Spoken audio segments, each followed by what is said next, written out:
What does it mean when a place keeps a name but loses its people? And what should a listener do with a story that ends not with bodies, not with a battle, not even with a ruin, but with a single carved word left behind like a breath on cold glass? And before you let your body sink completely into this comfort, take a very small moment to like the video and subscribe, but only if something in what I'm saying makes you want to stay a little longer. If you want, share your location and the time you're listening. I'm always curious about the small points of light drifting through the night with me. In the late 16th century, when England's maps still carried generous blank spaces and the Atlantic still felt like a border between known life and imagined possibility, there was a small settlement on an island off the coast of what is now North Carolina. It was not large, it was not fortified like a city, it was not a kingdom.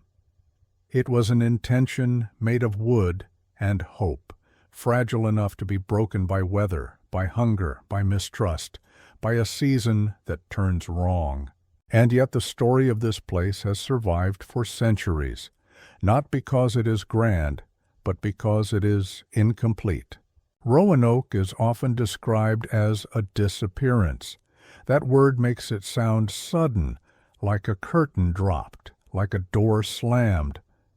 But the unsettling thing is how quiet the record becomes, how quickly the written trail thins, how easily the story slips into that soft space where certainty cannot breathe. There is a moment when the colony is present, people named, supplies counted, promises made, and then later, there is only absence. A settlement that should have left more than a whisper leaves behind a small sign carved into wood, Croatoan. It is tempting to treat that word like a key, as if it fits neatly into a lock and turns, opening the sealed corridor of the past. It is tempting to imagine a direct line from the carving to a destination, a clear explanation, a tidy map. But history rarely offers keys that behave. Often what looks like a key is only a fragment of metal, shaped like meaning, shaped like an answer, but belonging to a different door. The documented outline is familiar, at least in its bones. In 1587, a group of English settlers arrived at Roanoke Island under the leadership of John White, appointed governor of the colony. They were meant to establish an English foothold, part of a larger ambition threaded through the age: commerce, power, religion, survival, rivalry with Spain, and the restless logic of empire. Some of those settlers were women and children, a detail that changes the tone of the story immediately. This was not only a military outpost, it was meant to be a home. And then John White left. He left not because he wanted to abandon them, but because they needed supplies, and because communication across the Atlantic was slow and uncertain and dangerous. He sailed back to England. There, the world did what it always does to distant people, in vulnerable places. It continued. Politics and war disrupted plans. England faced the looming crisis of conflict with Spain, and ships were not easily spared. Years passed. When White finally returned to Roanoke in 1590, the settlement was gone. No one greeted him, no smoke rose, no hurried footsteps approached. The place he had left behind, families, faces, promises, had become a quiet arrangement of weathered wood. Contemporary accounts describe the houses dismantled, not burned. There was no sign of frantic struggle recorded in the way one might hope for, because struggle at least would be a kind of evidence. Instead, there was order without explanation, a tidiness that feels almost more disturbing than violence. And on a post, the word Croatoan. Elsewhere, The letters CRO carved as though the message had begun and then been interrupted, or as though the writer had offered a shorter echo of the same thought. White had arranged a system, a small plan for this precise possibility. If the colonists moved, they were to leave a sign of where they had gone. If they moved under distress, if danger forced them, they were to carve a Maltese cross as a warning. In the surviving record, there was no cross reported, only the word, only the direction, or perhaps the name, or perhaps the last thing that could be said in the space available before the light failed. Croatoan was not an invented word. It carried weight in the region. It pointed toward people known to the English and toward a place associated with them, often connected with what is now Hatteras Island. The word sounds like geography, like a destination. It also sounds like relationship, like the edge between communities.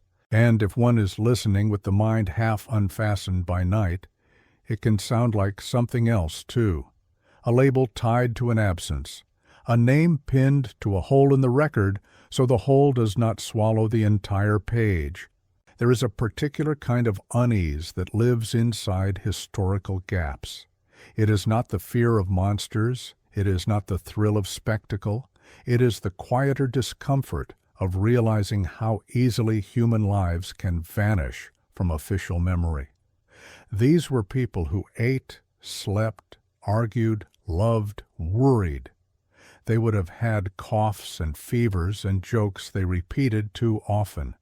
They would have watched the shoreline and measured time by ships that did not arrive. And then they became a question. Some explanations arrive quickly when the story is told, and they arrive with the reassuring voice of common sense. Perhaps the settlers moved inland, seeking food and safety. Perhaps they joined or were absorbed into local indigenous communities through alliance, necessity, or coercion. Perhaps they succumbed to disease, starvation, conflict, or storms. Perhaps the site was vulnerable, and the people did what vulnerable people do. They moved toward wherever survival felt more likely. Each of these possibilities has been discussed for a long time, and none of them is outrageous. They are human. They are plausible. And still, the story does not settle. It does not settle because the evidence is thin in the places where it needs to be thick. The records do not carry the voices of the settlers after White left. There are no letters from within the colony that survived the Atlantic. There is no confirmed list of names found later on another shore. There is no single discovery that closes the question. The archive goes quiet, and in that quiet, the mind begins to notice other things, contradictions, missing years, the way certain rumors cling to the story like burrs. Part of the tension comes from what Roanoke represents in the cultural imagination. It sits at the beginning of England's long and violent expansion across North America, but it is also a kind of ghost at the threshold, a first attempt, a fragile beginning that did not become a clear narrative of triumph. It is easier for history to catalog victories than uncertainties. It is easier to preserve records when the outcome is declared. Roanoke offers no declaration. It offers only a word carved into wood and a governor arriving too late. There is also the landscape itself, which resists neat storytelling. Barrier islands are not stable ground. They shift. Storms rearrange shorelines. Sand covers and uncovers what was once exposed. In such places, the earth is always rewriting its own surface. A settlement can vanish not only through human action, but through the slow, indifferent work of water and wind. And yet that geological truth does not remove the human question. If the land can erase traces, it can also hide them. It can turn the past into a sealed room that no one opens without tools and patience, and even then, what is found is partial, ambiguous, easy to argue over. In later centuries, as archaeology and historical research matured, Roanoke became a site of renewed attention. People searched for physical traces that might align with the carved word, signs of English presence beyond Roanoke Island, signs of contact and movement, artifacts that might have traveled with the colonists if they relocated. Some researchers have pointed to findings on Hatteras Island, objects of European origin, discussed in reports and public scholarship, as suggestive of contact and exchange during the period, though interpretation remains cautious and debated. Other investigations have looked toward the mainland, considering whether the colonists could have moved to areas closer to waterways and resources. The ground offers small hints, but not the kind that end a story. More often it offers the kind that begins a new argument. And so, Roanoke remains what it has always been, a silence with a shape, a gap circled in ink, a missing chapter that refuses to be filled by a single confident sentence. The carved word stands like a signpost in fog. It points somewhere, but the fog does not lift. If Croatoan was meant as a direction, then one must ask why no definitive trail followed it. If it was meant as an explanation, then one must ask why it explains so little. And if it was meant as a reassurance, an attempt to say softly, "We are not gone, we are only elsewhere," then why does elsewhere remain so unreachable? The first temptation is to hurry forward, to chase the word to its supposed destination, and demand an answer from the shoreline.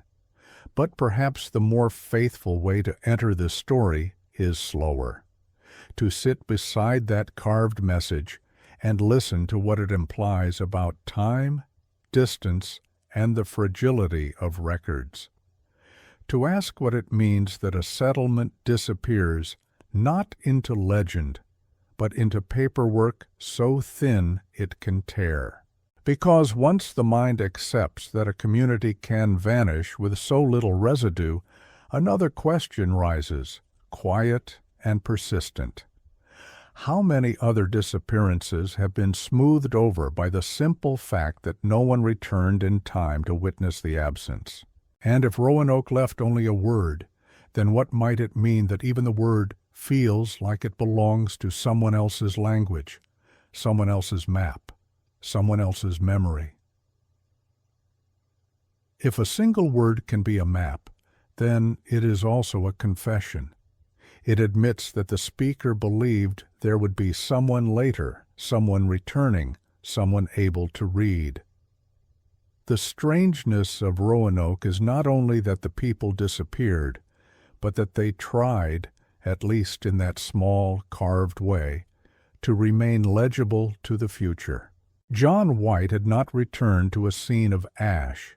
He returned, by most surviving descriptions, to a place that looked dismantled, not destroyed.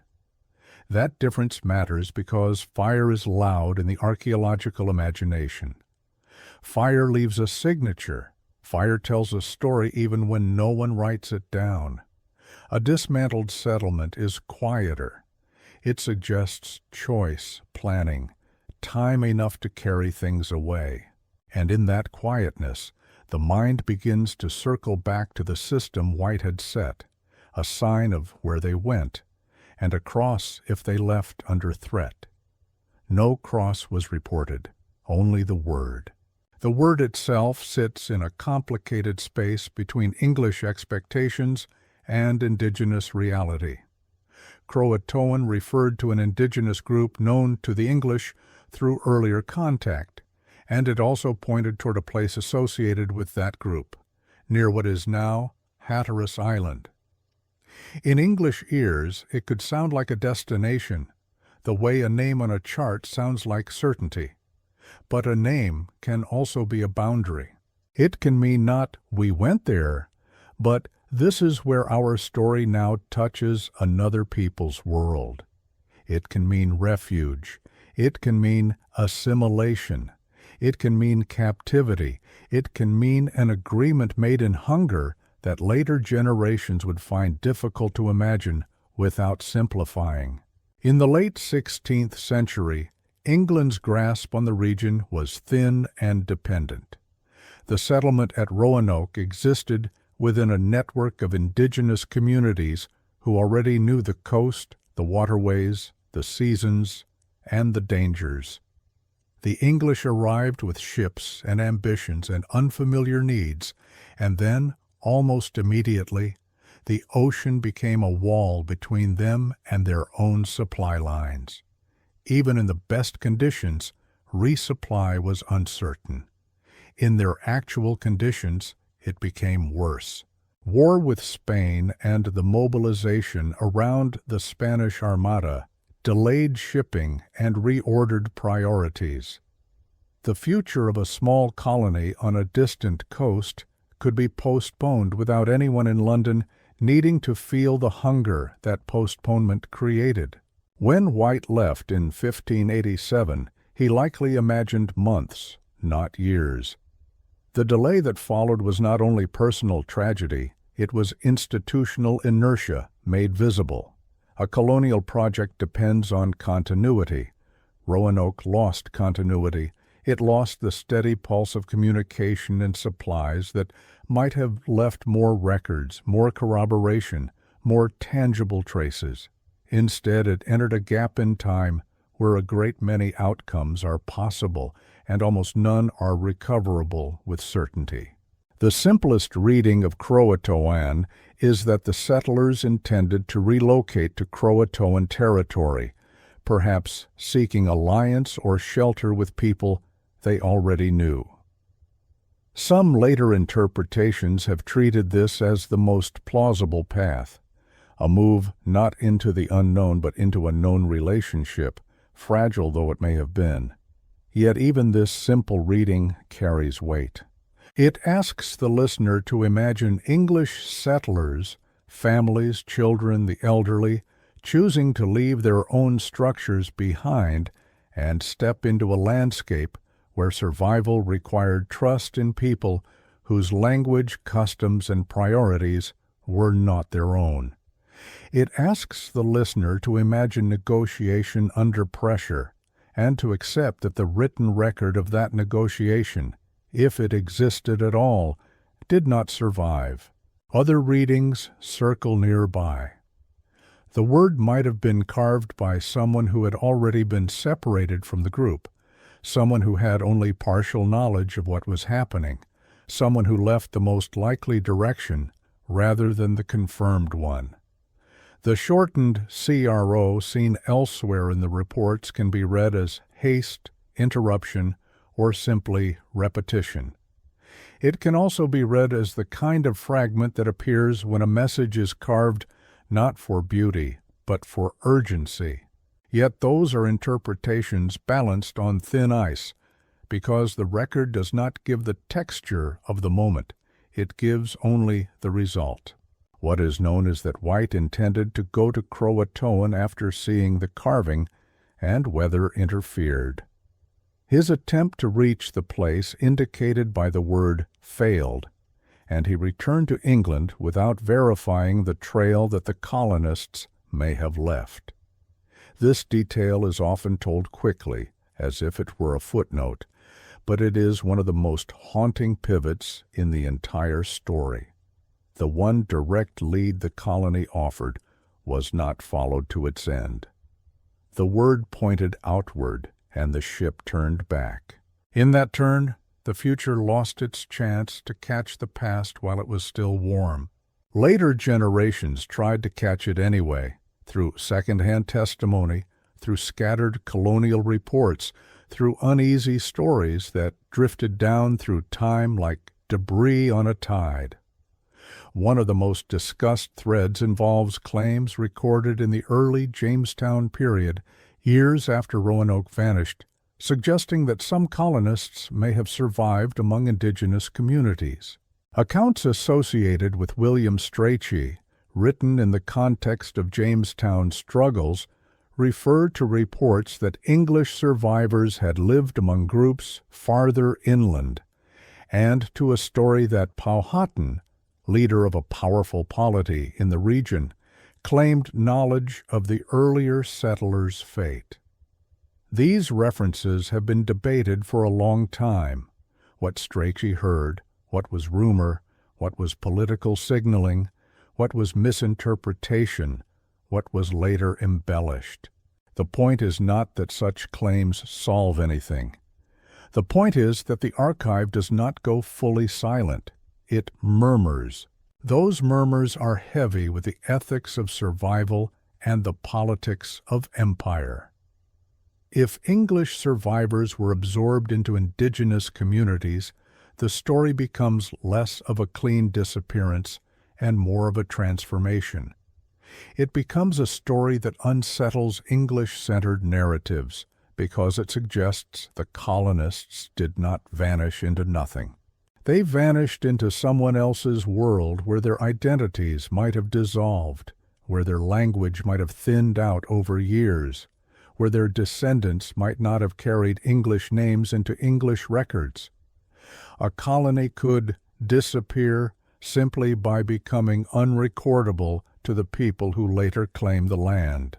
This is where the mystery begins to feel less like a single event and more like a pattern, the difference between what happens and what gets archived. Western history often treats the archive as reality's shadow, but the archive is not a shadow. It is a filter. It preserves what institutions value and loses what they do not. When a story crosses cultural boundaries, it becomes easier for it to be forgotten by the people who expected to own it. If the Roanoke settlers became part of indigenous communities, their fate might have been remembered locally in forms that did not translate into English documents, or did not survive the centuries of disruption that followed. And yet, if that is true, the carved word becomes even more poignant. Not a clue left for English rescue alone, but a signpost marking the moment the settlers stepped out of one historical stream and into another. A moment when their story might have continued in ways the English language was never equipped to record. Still, the mind should resist the comfort of the most plausible answer. Plausible is not the same as proven, and Roanoke is a story that punishes certainty. The coast was dangerous. Relations between the English and indigenous groups were complex, shifting, sometimes cooperative, sometimes violent. Hunger changes decisions. Fear changes alliances. Disease moves silently through contact zones and leaves outcomes that no one intends. A relocation could have been planned and still ended in disaster. A peaceful absorption could have been partial, uneven, contested. The word Croatoan could be a destination and still be a dead end. It could be a refuge and still be a grave. What remains is the tension between a message and its missing sequel. A word carved carefully enough to be read, yet orphaned from the sentence that would make it make sense. A sign that implies movement, yet offers no timeline. It points toward another place, but it does not say whether the journey was made in hope, in panic, or in resignation. And there is another quiet friction beneath all of this. The colonists were not only settlers, they were also witnesses. They had seen the coastline before it was crowded with ships. They had lived among indigenous nations in a moment before later cycles of colonization reshaped everything. If they survived, they carried knowledge that later English projects would have craved. If they died, their deaths were not merely personal tragedies. They were missing records, lost testimony from the earliest edge of an expanding empire. So the question that waits at the end of this part is not only where they went, but what was lost in the years between their leaving and the world's forgetting. What did they learn in those silent months and seasons? What relationships did they form? What fears did they name? What compromises did they make? And if their story continued beyond the reach of English ink, where, quietly, stubbornly, did it keep living? A mystery like this attracts two kinds of seekers. One listens for stories in the human voice, memory, rumor, testimony, carried like a fragile ember from one generation to the next. The other kneels in the dirt and trusts what the ground refuses to remember. Roanoke sits uneasily between them. The written archive is thin and interrupted. The oral record is complicated by centuries of upheaval. And the physical traces, when they appear, arrive like small, hard fragments that do not automatically arrange themselves into an answer. To look for the lost colony in the modern world is to accept that the past is not a single room. It is a building with doors that open unevenly. Some doors open onto bright, well-lit corridors, dates, names, ships, letters. Other doors open onto spaces that have been renovated, repainted, or sealed. And some doors are not doors at all, but outlines where the frame once was. The search becomes a kind of patient listening, not just for what is present, but for the shape of what has gone missing. Archaeology has offered hints, though never the kind that end a story. Over the years, excavations and surveys in coastal North Carolina have tried to follow the direction suggested by Croatoan and to test the quieter possibility that the settlers dispersed rather than vanished in one dramatic moment. Sites associated with indigenous communities on Hatteras Island have yielded objects that appear European in origin, materials that raise questions about contact and exchange in the period after White left. The most cautious interpretation is also the most historically reasonable. Some colonists may have moved toward or into communities that already had trade links, and their belongings, broken or repurposed, became part of local material life. But cautious does not mean simple. A European object can arrive through trade without the person who first owned it surviving. An object can be curated, passed along, scavenged from a deserted settlement, or carried as a token of alliance. In archaeology, the ground speaks, but it rarely speaks in full sentences. Then there is the problem of time. Hatteras Island did not freeze in 1587. It lived through storms, reshaping coastlines, shifting sands, hurricanes that tear land open and close it again. Water claims and returns territory. Settlements move. Burial grounds erode. What might have been clear evidence in the 17th century could be scattered beyond recognition in the 21st. The coast is a restless archive, and the sea does not preserve artifacts with the same devotion as dry stone does. It moves them. It blurs them. It turns them into questions. Even so, the continued presence of European materials in contexts associated with indigenous sites has been taken by some researchers as a thread worth holding, not because it proves a clean narrative of survival, but because it suggests that the region was not sealed off from European influence after Roanoke's disappearance. The colonists, if they moved, would have moved into a world already adapting to contact, already negotiating what it meant to encounter outsiders with different needs and different vulnerabilities. And if that is true, then the lost colony's story may be less like an abrupt vanishing and more like a slow blending into a landscape, that did not pause to memorialize it. Yet the search for proof rarely stays purely archaeological. The lost colony also became a national myth, and myths attract artifacts of desire, objects that promise resolution. Few examples are as controversial as the so-called Dare stones, inscriptions that surfaced in the 20th century and claim to carry messages from Eleanor Dare, including references to hardship and death. For some, they were a miracle, the colony speaking at last, leaving the kind of direct testimony that the carved Croatoan hinted at, but never delivered.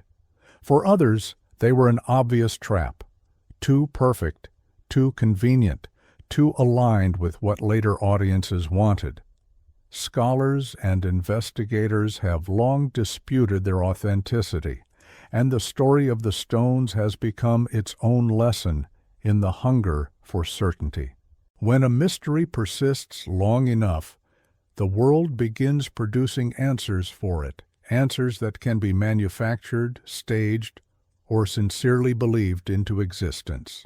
The Dare stones matter not because they solve Roanoke, but because they reveal how easily the search can become contaminated by the very longing that drives it.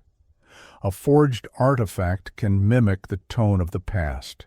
It can borrow old spellings, imitate archaic phrasing, adopt the posture of confession. And once such an artifact enters public imagination, it changes the atmosphere around the mystery.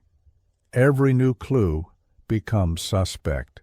Every claim must pass through suspicion first, because the story has been touched by the possibility of deliberate invention.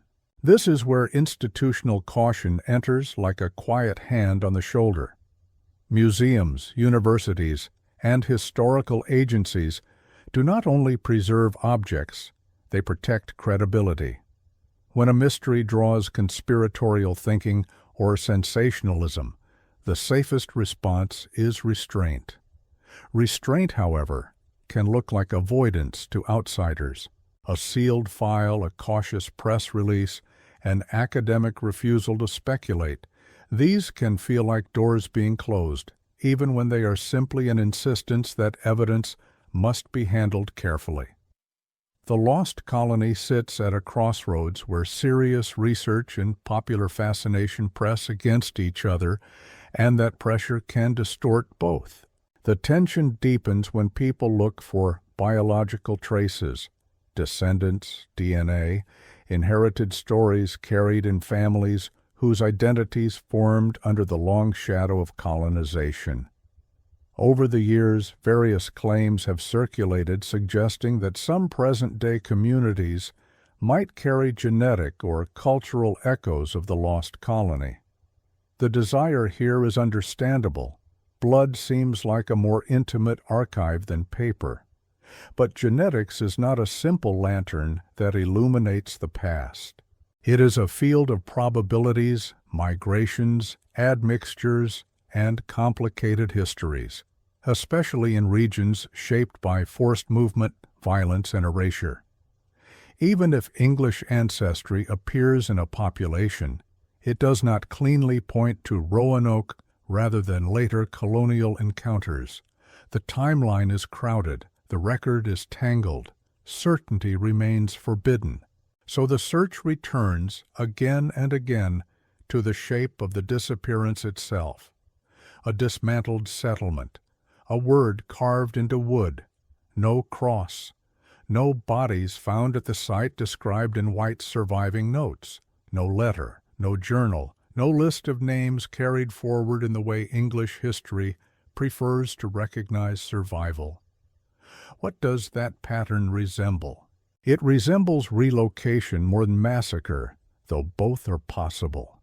It resembles a decision made under long strain, shortages, fear of isolation, perhaps tension with neighboring groups, perhaps the realization that remaining on Roanoke Island without resupply was a slow form of surrender. It resembles a community choosing to become smaller, more mobile, more adaptable, and it resembles the kind of historical vanishing that happens not when people cease to exist, but when they cease to exist on paper. This is the crueler version of disappearance because it is not dramatic enough to be neatly mourned. If the colonists died quickly, the story ends in tragedy. If they scattered and blended, the story continues invisibly, dissolving into local lifeways, into marriages, into adopted languages, into children who grew up not as English colonists, but as members of a world the English never fully understood. Either outcome contains grief, but the second contains a kind of historical grief that the archive cannot express. The grief of a story that survives only by surrendering the name it once carried, and still, a quiet doubt remains. If they relocated, why did nothing more concrete return to England? No messenger, no later report that could be trusted, no artifact with an unbroken chain of custody from the moment of departure to the present. The coast offered trade routes and canoe paths, but it also offered danger, disease, conflict, miscommunication, a small group trying to move as families moves slowly. A decision to relocate could have been made in hope and still been interrupted by realities that do not leave reliable traces behind. Perhaps this is why the carved word continues to feel like a door left ajar rather than a solution. It points toward Croatoan, yet the trail does not arrive there in the surviving record. The ground offers hints, but not a final map. Controversial artifacts promise closure, then collapse under scrutiny. Institutional caution keeps the story from becoming reckless, but also keeps it from feeling resolved. And beneath all of it, another question begins to form, almost without permission. What if the most important missing piece is not where the colonists went, but what happened in the years when no one was watching? What if the lost colony is not a single event to be found, but a slow passage through time that left only scattered objects and altered lives behind, lives that in the moment may not have felt like a mystery at all, only like survival? If that is true, then the next step is not only to follow the word Croatoan toward a place, but to follow it toward a shift in identity, toward the way a community becomes untraceable when it crosses a boundary the archive cannot follow.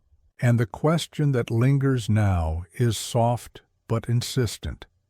If Roanoke's people did not vanish into nothing, then into what exactly did they become?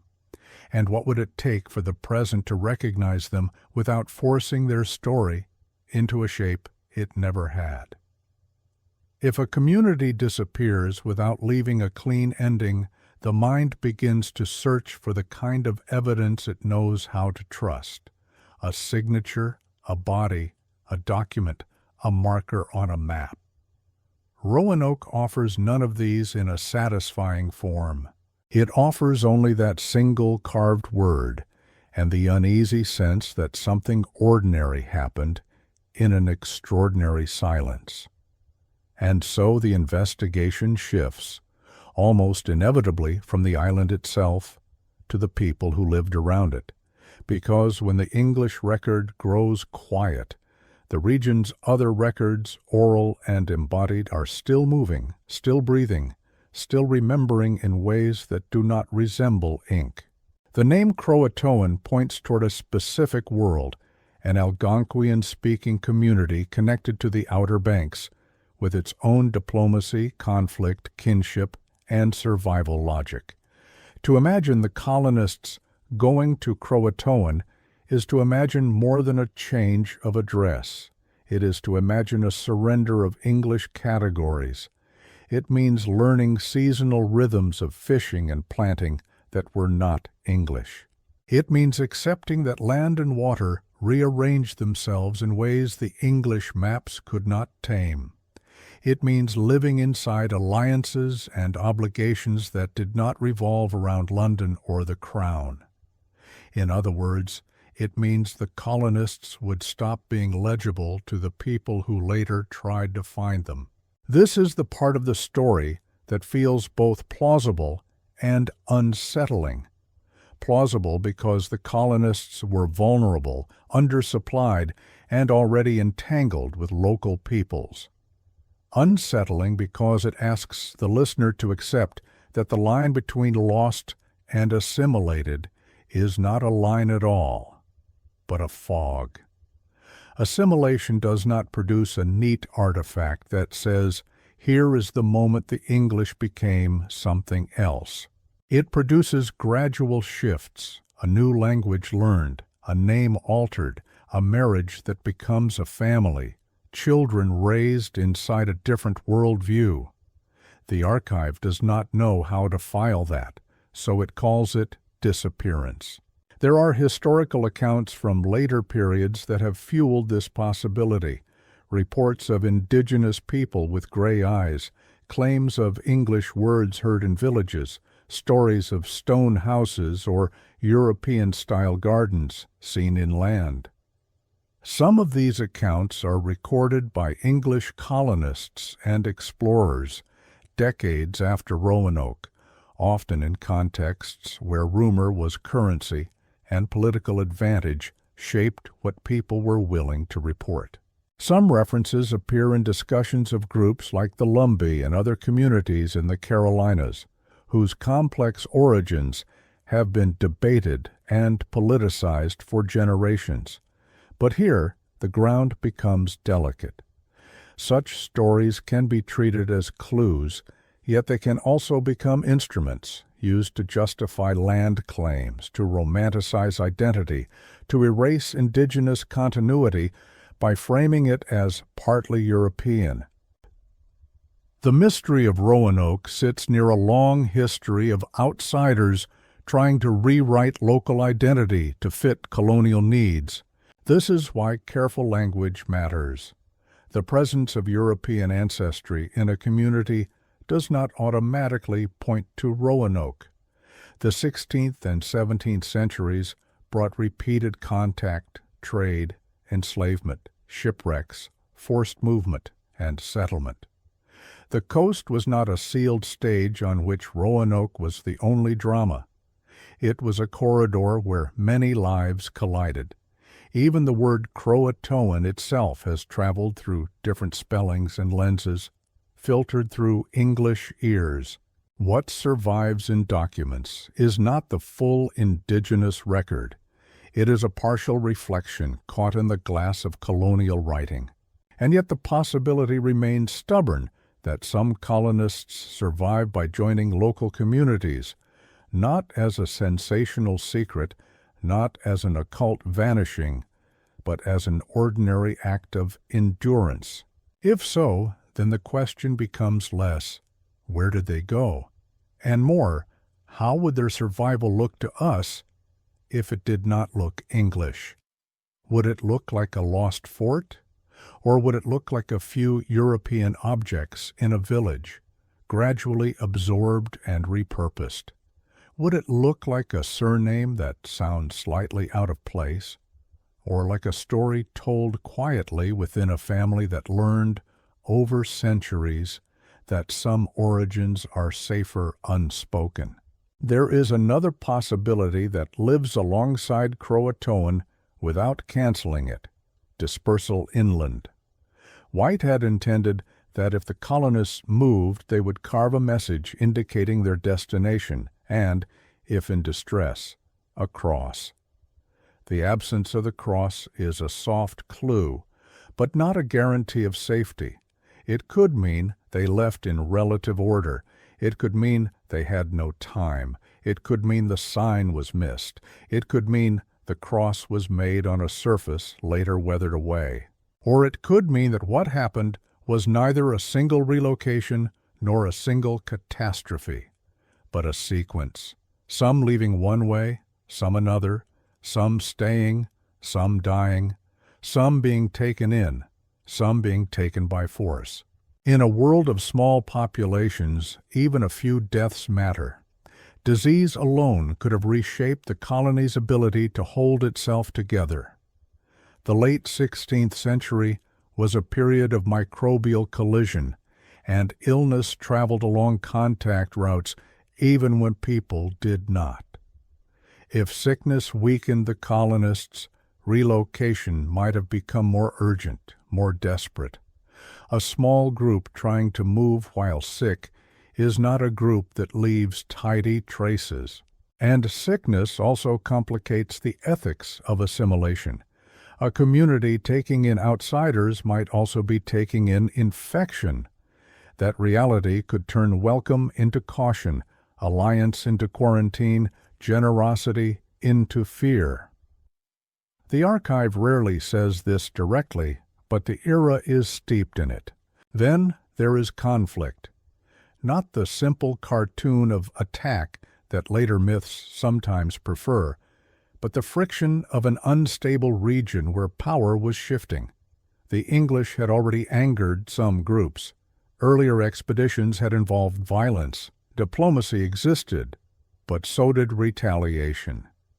If the colonists were perceived as a threat, their disappearance could involve coercion, captivity, forced adoption, dispersal. Captivity, too, produces survival that looks like disappearance. A person can live for decades and still be lost to the record that expects them to remain themselves. This is where the word Croatoan becomes less like a destination and more like a symbol of interpretation. It might have been a sign of intended refuge or a sign of responsibility, naming the community associated with the next chapter of the settlers' lives, whether chosen or imposed. Or it could have been written by someone trying to send white away from the true location, a misdirection meant to protect the living. The archive goes quiet here, not because nothing happened, but because the people who knew what happened had no reason to write it down for England. Even White's own position shapes the silence. He returned not as an all-powerful rescuer, but as a man with limited time and fewer options. He looked, found the word, and left. His failure was not only practical, but structural. The English project in Virginia was unstable, and Roanoke was already becoming a ghost story even before anyone accepted it as one. England's attention moved. Other ventures rose. Jamestown would arrive later and create a different narrative, one that needed Roanoke to be a warning, a lesson, a lost prologue. In that sense, Roanoke's disappearance served a purpose. A colony that failed mysteriously becomes a story that disciplines future ambition. A colony that survived through assimilation becomes harder to use as a moral tale. So the world remembered Roanoke as absence, not because survival was impossible, but because survival might have been inconvenient. And still, the listener may feel the tug of something more concrete, a hope that somewhere, inland or along the banks, there is a buried object with a date, a carved name, a scrap of metal that can be traced, a small domestic item dropped in a place the English should never have reached. Archaeology continues to search for this, the kind of trace that can anchor speculation to soil. But the landscape is mutable. The coastline shifts, and centuries of settlement have layered the ground with later debris. The past is not lying untouched. It is mixed into everything. The deeper question, then, becomes almost philosophical. If the colonists survived by becoming part of another world, is it fair to call them lost? Lost to whom? To England, yes. To the paper record, yes. But perhaps not to the land, perhaps not to the communities that absorbed them, perhaps not to the children who carried forward lives that did not need an English label to be real. And if the mystery is partly created by the archive's narrow definition of existence, then the next part of the investigation must step into an even more unsettling space. The space where documents themselves begin to behave strangely, where later reports contradict earlier ones, where claims harden into myths, where evidence appears and collapses, where the story becomes not only about what happened in 1587, but about how history decides what counts as happening at all. The longer Roanoke remains unanswered, the more the story begins to attract a second kind of mystery, quieter, but just as powerful. Not the mystery of what happened on the island, but the mystery of what happened to the telling of it. Because after White's brief return and his departure, the colony does not simply vanish from the ground. It vanishes into the machinery of memory, into letters that never arrive, into reports that contradict one another, into later accounts written by men who needed the past to serve the present. And in that machinery, the listener can almost feel a shift. The moment when a historical problem becomes a historical product. In the decades after 1590, England's priorities changed. The Roanoke venture, with its uncertainty and its cost, became less a rescue mission than a cautionary tale. The very word lost begins to do work. It packages a failure into a single term, making it portable, repeatable, teachable. A colony that disappears in ambiguity is frightening, but it is also useful. It tells future investors what risks look like. It tells future colonists what the wilderness can do. It tells the English imagination that the New World is not passive land, but an active force that can swallow the unprepared. A neat story is easier than an open wound. Then Jamestown arrives in 1607, and the center of gravity shifts. Roanoke becomes a shadow behind a new experiment.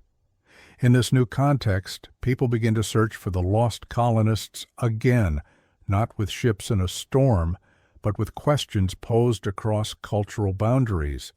The English at Jamestown heard indigenous accounts, and indigenous leaders heard English insistence.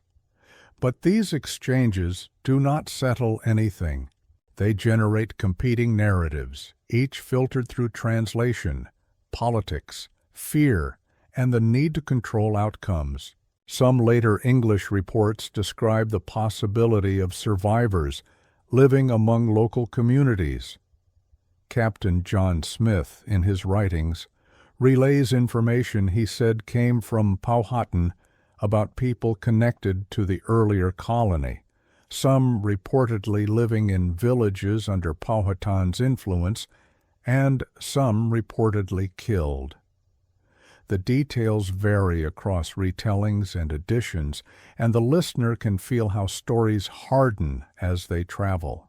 Powhatan himself had political reasons to present a particular version of events to the Jamestown English, reasons that could involve intimidation, bargaining, or discouraging further intrusion into certain regions.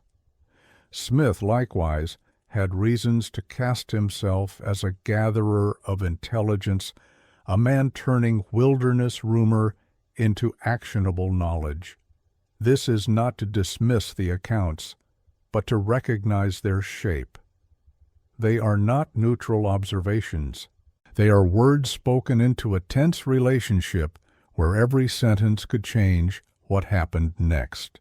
A second thread appears in later descriptions that mention European-looking people among certain groups, or stone houses, or fragments of language. These claims emerge in a landscape of repeated contact, traders, missionaries, enslaved people, shipwrecks, and other colonies. In such a world, the presence of a European artifact is not a signature, It is a possibility among many possibilities. The listener is asked to hold a difficult tension, the desire for proof, and the knowledge that proof can be contaminated by time itself. By the early 17th century, the coastline and its networks were already part of a growing Atlantic system. A single iron tool or a story of pale eyes can point in multiple directions, and when the record is hungry for a solution, it tends to pull every ambiguous detail toward the answer it wants. Meanwhile, documents themselves become a kind of weather. They erode, they break, they reappear in altered forms. The colonial archive is not a single shelf of stable truth. It is a fragile ecosystem, letters copied by hand, reports summarized by someone with an agenda, chronicles written years later from memory and hearsay. The farther Roanoke recedes, the more it becomes a mirror. It reflects the needs of whoever is looking. To some, it becomes evidence of indigenous hostility. To others, evidence of English incompetence. To others, evidence that the land itself is cursed or resistant. And to a quieter group, it becomes evidence that survival can occur outside the boundaries of empire, an outcome that official narratives rarely celebrate. Even the carved word Croatoan can be pulled into this.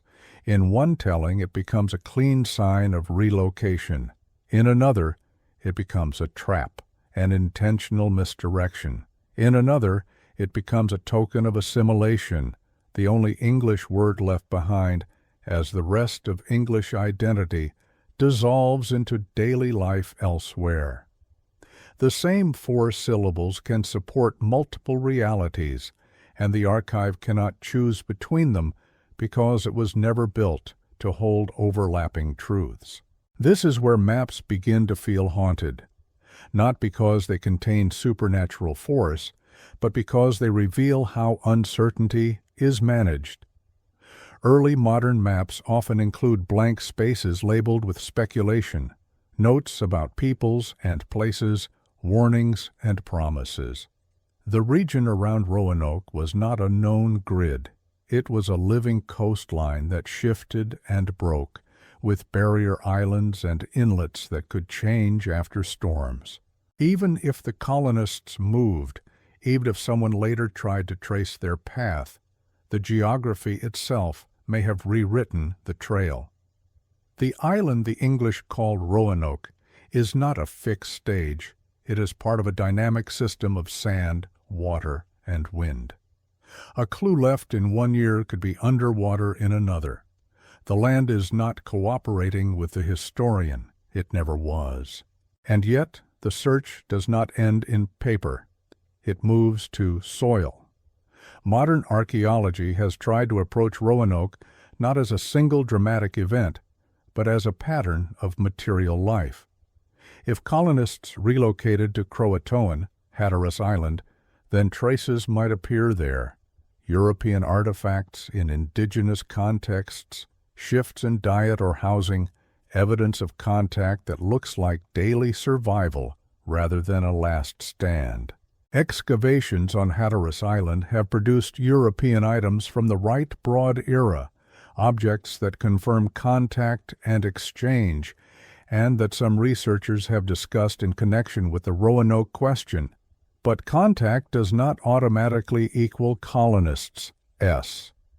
Trade can move objects without moving people, and the most honest versions of the research hold that tension carefully. The artifacts open a door, but they do not tell the listener what walked through it. Other proposed locations appear in public discussion as well. Ideas about inland movement, about the Chowan River region, about routes that would have offered fresh water and arable land. Some hypotheses point to the possibility that the colonists attempted to reach the Chesapeake, aligning with White's original intention to relocate. Others suggest they sought refuge within existing indigenous networks closer to the Outer Banks. Each hypothesis is a way of making the same confession. The evidence is partial, and the land has kept its silence. There is a particular discomfort here, almost like a low pressure in the room, because the story is now doing something subtle. It is becoming less about a vanished settlement and more about vanished certainty. Roanoke teaches that history is not always a chain of answers. Sometimes it is a chain of questions, each link forged by what survives and what does not. A lost colony is not only lost in space, it is lost in documentation, in the shifting needs of institutions, in the ways later generations edit the past into something they can live with. If the colonists were absorbed into local communities, then the archive's silence may not be a failure of truth. It may be a failure of recognition. It may be the sound of England not knowing how to listen, and if some were killed, then the silence may be the sound of grief without record, death that did not matter enough to be documented with care. Either way, the absence becomes a kind of verdict on what the historical machine considers valuable. And that raises the next question, softer but sharper. What if there was once a clearer trail, names, directions, witness accounts, and it did not survive not by accident, but because it was never preserved, never copied, never prioritized? What if the archive did not merely lose Roanoke, but chose not to hold it? Because somewhere beyond the carved word and the later rumors, there is the almost unbearable possibility that a small piece of writing existed, something more specific than Croatoan, and that it has been weathered away, or buried, or quietly discarded. If such a trace ever existed, it would not be in the grand speeches of empire. It would be in a private sentence. A note left where someone hoped another would find it. And the listener can feel the story preparing to search for that kind of evidence next. The intimate residue of a vanished decision, the small human signal trapped beneath centuries of sand. If there was ever a clearer trail, it would not announce itself like a revelation.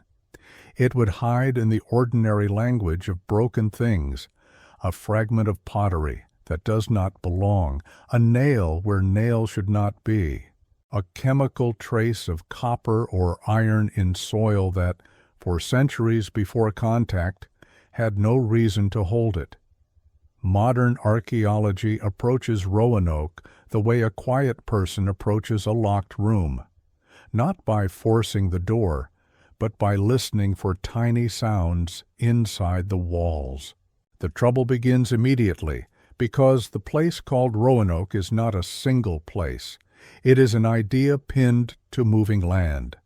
Barrier islands migrate, inlets open and close, storms redraw coastlines and bury histories under new sand.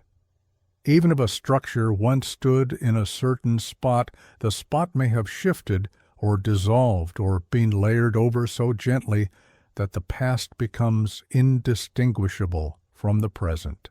The listener can imagine the colony's footprints being softened each winter, as if the landscape itself were trying to erase the evidence of human confidence. At Fort Riley National Historic Site, the place most visitors associate with the colony, excavations have produced traces of a 16th century presence, but never enough to close the case. There are artifacts that fit the era, items that suggest Europeans were there, which is expected, and which confirms the broad outline, but the earth does not offer a single decisive signature that says, here is the end, here is the move, here is the last day. Archaeology is often asked to provide a clean answer, a final scene, but it rarely does.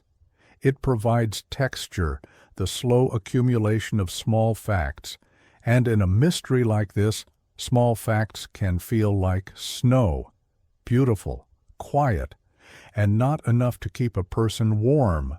So researchers widen their search, looking beyond the iconic site toward the wider region described in contemporary records.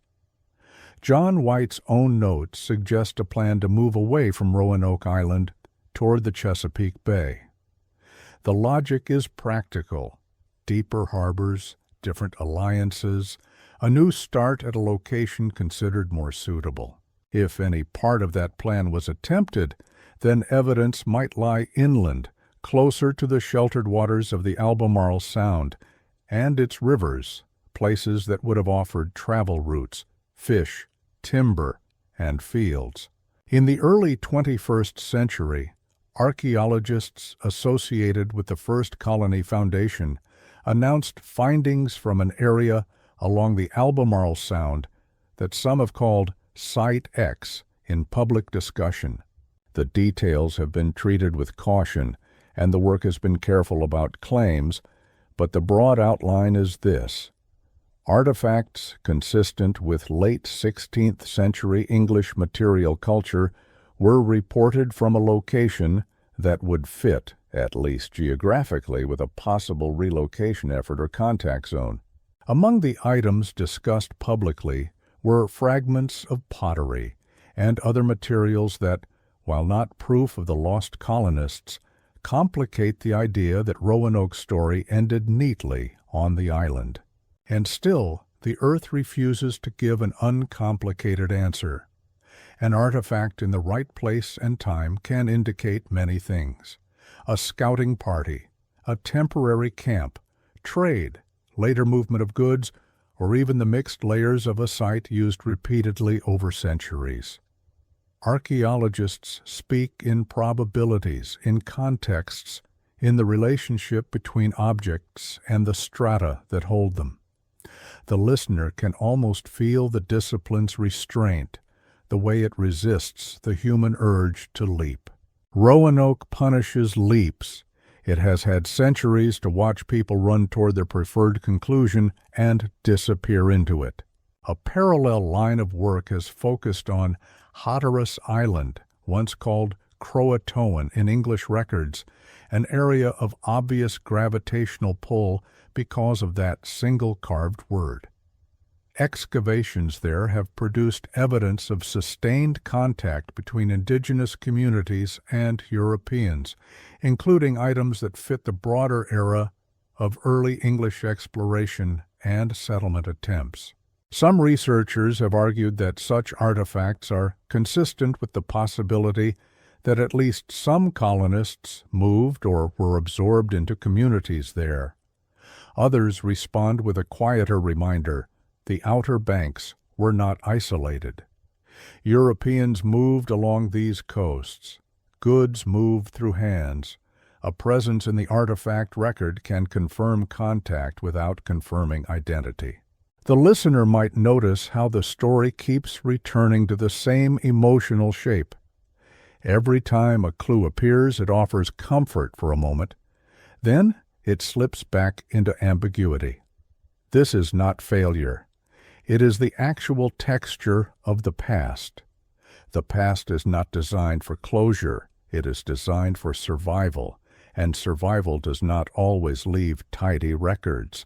Because of this, Roanoke has always attracted a second phenomenon: not evidence, but counterfeit evidence. When the official archive is thin, people begin to fill it. Sometimes they fill it with sincere error, sometimes with deliberate invention, and the inventions can be so persuasive, so emotionally satisfying, that they become part of the story's atmosphere, even after they are challenged. One of the most famous examples is the so-called Dare Stones, a series of inscribed stones that surfaced in the 20th century, claiming to bear messages from Eleanor Dare, John White's daughter, and to recount the fate of the colonists. For a time, some people treated these stones as miraculous. The idea that the lost colony had left behind a direct voice, a personal narrative carved into stone, was almost unbearable in its promise. But the stones quickly became controversial, and many scholars and investigators concluded that at least the most prominent of them was a hoax. The reasons involve inconsistencies of language, provenance, and the suspicious way the story expanded as more stones appeared. It became a cautionary tale inside the cautionary tale. When the record is quiet, someone will eventually claim to speak for it. The dare stones matter even in their disputed status because they reveal something about Roanoke's power over the imagination. People do not forge evidence for a mystery that no one cares about. They forge evidence when longing becomes a market, when an unanswered question becomes a kind of hunger. And once hunger exists, it pulls in everything nearby, half-truths, misread artifacts, rumors transformed into accounts, and old stories polished into certainty. Even the careful work of archaeology can be misused in that climate. A cautious statement becomes, in the public retelling, a solved case. A probable contact becomes a definitive survivor narrative. A single fragment becomes a headline. The archive goes quiet, and the world shouts into the silence, hoping the echo will sound like an answer. Yet, beneath the noise, the real work continues in slow motion. Researchers weigh contexts, test soil layers, compare material cultures, and return to the stubborn fact that Roanoke was not a single event, but a human process unfolding over years. If colonists moved, they would have left patterns, changes in settlement behaviors, adoption of local materials, shifts in diet, visible through animal remains, altered trade networks. If they died, they might have left graves, but graves too can vanish in moving sand or be hidden within indigenous burial traditions that are not easily visible to outsiders and not ethically excavated without consent and collaboration. If they scattered, the evidence might be thin by definition. A lost colony, in the most literal sense, would leave scattered evidence. And the listener might begin to feel that the deepest conflict in this story is not between theories, but between tempos. Human desire wants speed. The past moves slowly. Human desire wants a sentence. They went here, they died here. The past offers only weathered fragments and competing interpretations. Human desire wants a final word. The past offers Croatoan, a word that points away from the stage and toward a wider world where identity itself can blur. As Part 6 settles into its last breaths, a softer unease begins to form. If false evidence can grow in the gap, then the gap is not empty. It is active. It shapes what people believe, what they teach, what they sell, what they defend.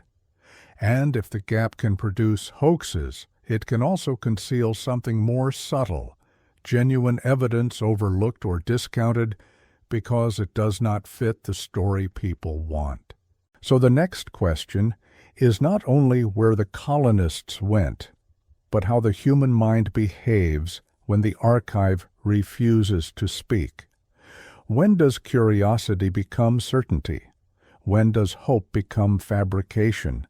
And when a culture needs an ending badly enough, how quickly does it begin to write one? Somewhere between the soil's restraint and the public's hunger, Roanoke continues to breathe, quietly, stubbornly, like a candle that refuses to go out. And the listener can feel the story leaning toward its next node, where the mystery moves from dirt and artifacts back into people, into claims of ancestry, into whispers of families who said their blood carried a story the archive did not, and into the unsettling possibility that survival might leave its evidence not in a museum drawer, but in living memory that history never learned to read. A missing colony is one kind of silence. A living rumor is another. Roanoke has always hovered between the two because even when paper fails, people continue to speak. And sometimes they speak not as storytellers, but as descendants, individuals and communities who have carried fragments of an origin story through generations, not as proof but as inheritance. The problem is that inheritance does not behave like a document. It changes shape as it passes through hands. It becomes part of identity, and identity is rarely neutral. From early on, English colonists and later American writers recorded accounts of indigenous communities in the region who, according to those reports, had members with lighter complexions or gray eyes, or who claimed distant connection to the English. The most cited of these descriptions appears in narratives connected to Jamestown-era observers, where they noted groups farther inland who were said to have intermarried with Europeans. Over time, this idea became a recurring motif. Somewhere in the Carolinas, there were people who carried the lost colony's blood, and the proof was visible if one looked closely enough. But visible traits are not evidence in the way people hope they will be. Light eyes can occur naturally across populations. Skin tone shifts across generations for countless reasons. Observers also misdescribe what they do not understand, translating complex kinship systems and identity markers into categories familiar to their own culture. The listener can feel how easy it would be to mistake a rumor for a record, especially when the rumor comforts a question that otherwise has no body. Still, some claims are more specific than physical traits. One of the most frequently discussed is the story that some of the Roanoke settlers may have been absorbed into indigenous communities and that their descendants later appeared in the historical record as part of groups along the Albemarle Sound or farther inland. In modern times, the Lumbee of North Carolina have sometimes been linked in popular discussion to Roanoke, partly because of long-standing local traditions and partly because of the broader region's layered colonial history.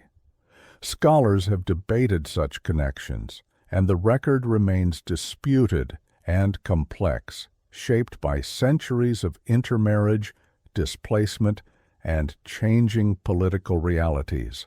What can be said responsibly is that the region saw extensive interaction between indigenous peoples and Europeans over a long period, and that oral histories exist, but tying them directly and uniquely to the Roanoke colonists is difficult and contested.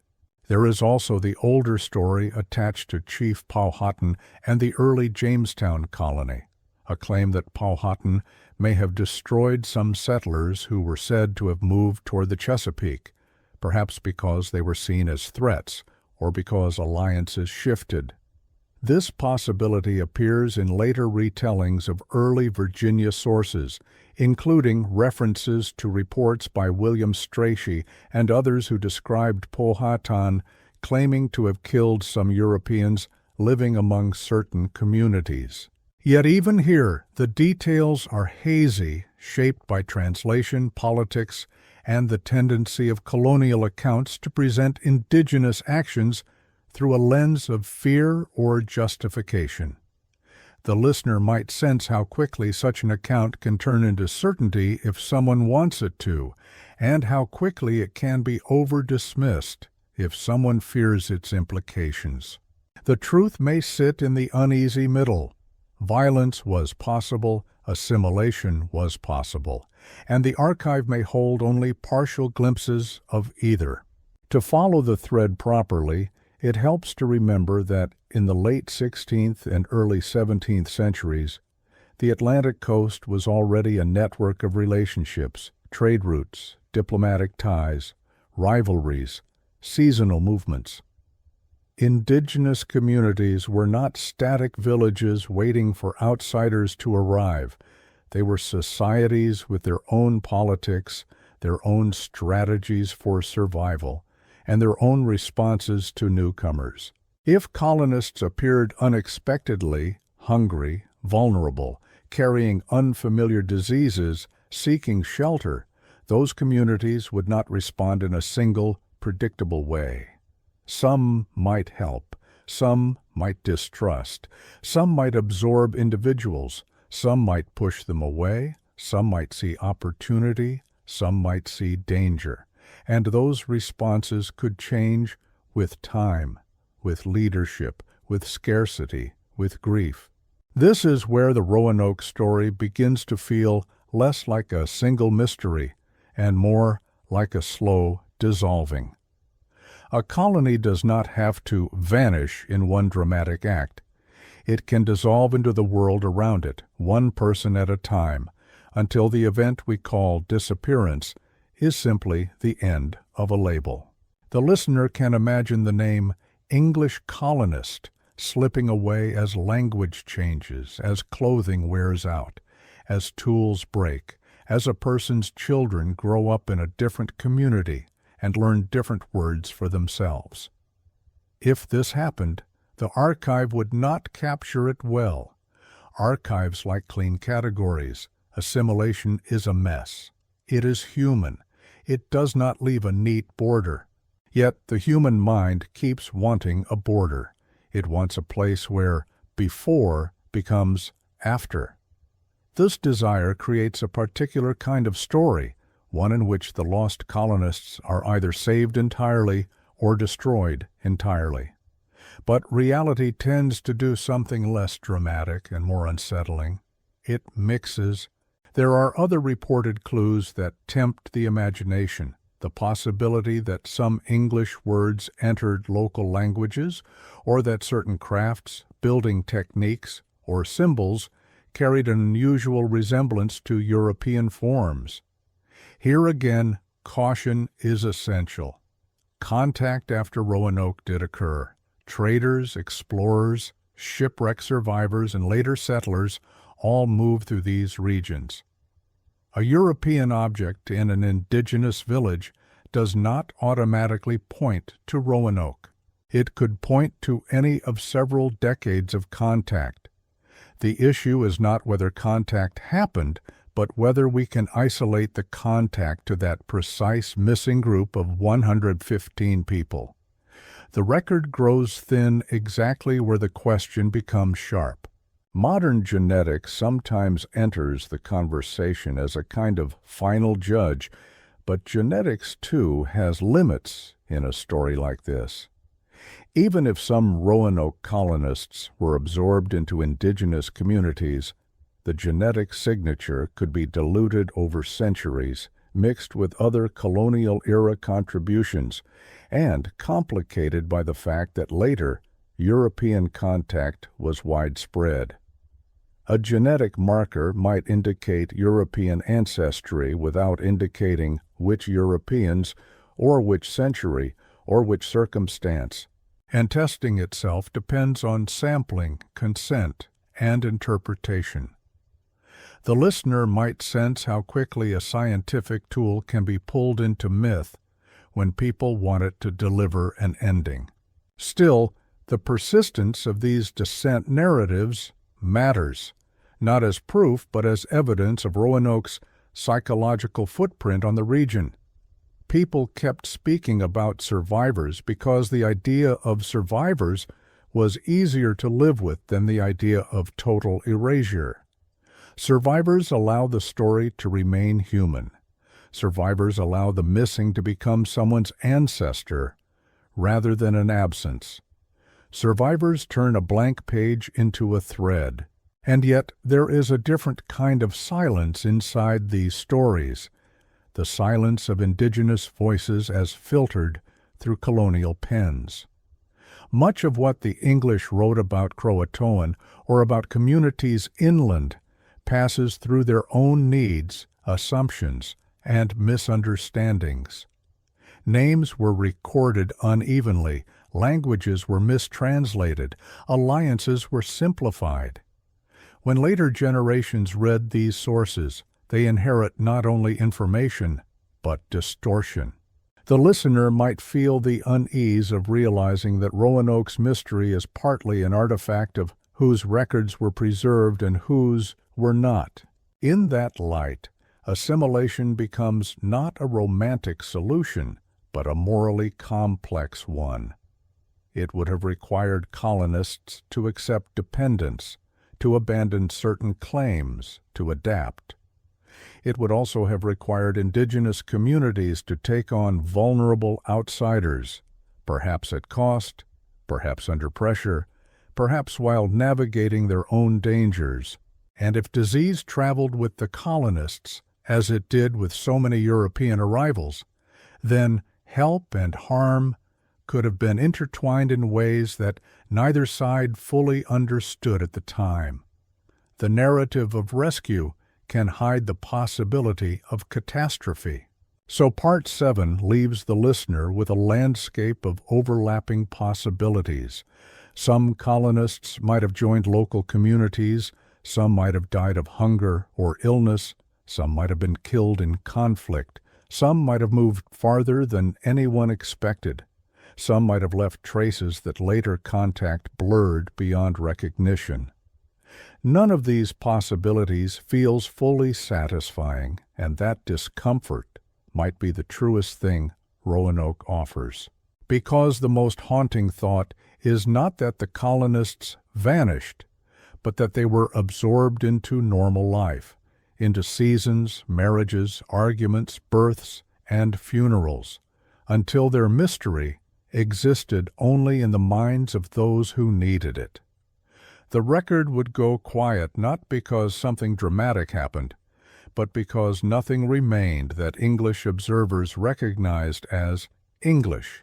And that brings the story toward another kind of evidence, one less about objects and bloodlines and more about the environment itself. If Roanoke was shaped by storms, by drought, by the shifting edge of the sea, then the disappearance might have been accelerated by forces far older than politics or rumor. The next part turns toward that quieter pressure. Climate, ecology, and the fragile arithmetic of survival in a place where one failed harvest could erase a community more thoroughly than any enemy. If a colony disappears, the mind instinctively looks for a hand that pushed it, a leader who chose wrong, a rival who struck in secret, a betrayal, a warning carved into wood. But sometimes history offers a colder explanation, one that does not require malice, only arithmetic. The kind of arithmetic that governs small settlements on unfamiliar shores, food in, food out, water in, water out. Health held together by the thinnest margin, and then one season that arrives wrong. For Roanoke, the timing could not have been more delicate. The settlers left behind in 1587 were not a self-sufficient town with deep roots and stored grain. They were a vulnerable group carrying the fragile confidence of an expedition, dependent on return voyages and on relationships with nearby communities. When John White sailed away, he left them in a landscape that could be generous, but only if one understood it. A coastline of shifting sandbars, brackish water, unpredictable storms, and the subtle cruelty of hunger that arrives not as drama, but as gradual thinning. In the years since, researchers have tried to reconstruct the environmental conditions around the time of the colony's disappearance. One of the most frequently discussed lines of evidence comes from dendrochronology, tree ring studies that can reveal drought patterns. Work conducted in the region has suggested that the late 1580s included a severe drought, with some studies pointing to a multi-year dry period around 1587-1589. Tree rings do not tell stories about people directly. They do not name a child or a quarrel or a decision made under a low gray sky. But they can reveal a background pressure that changes the shape of every human choice.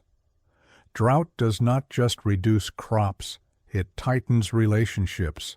It makes generosity harder. It makes mistrust easier. A long drought would have strained local indigenous communities as well, not only the English. If food became scarce, alliances could become brittle.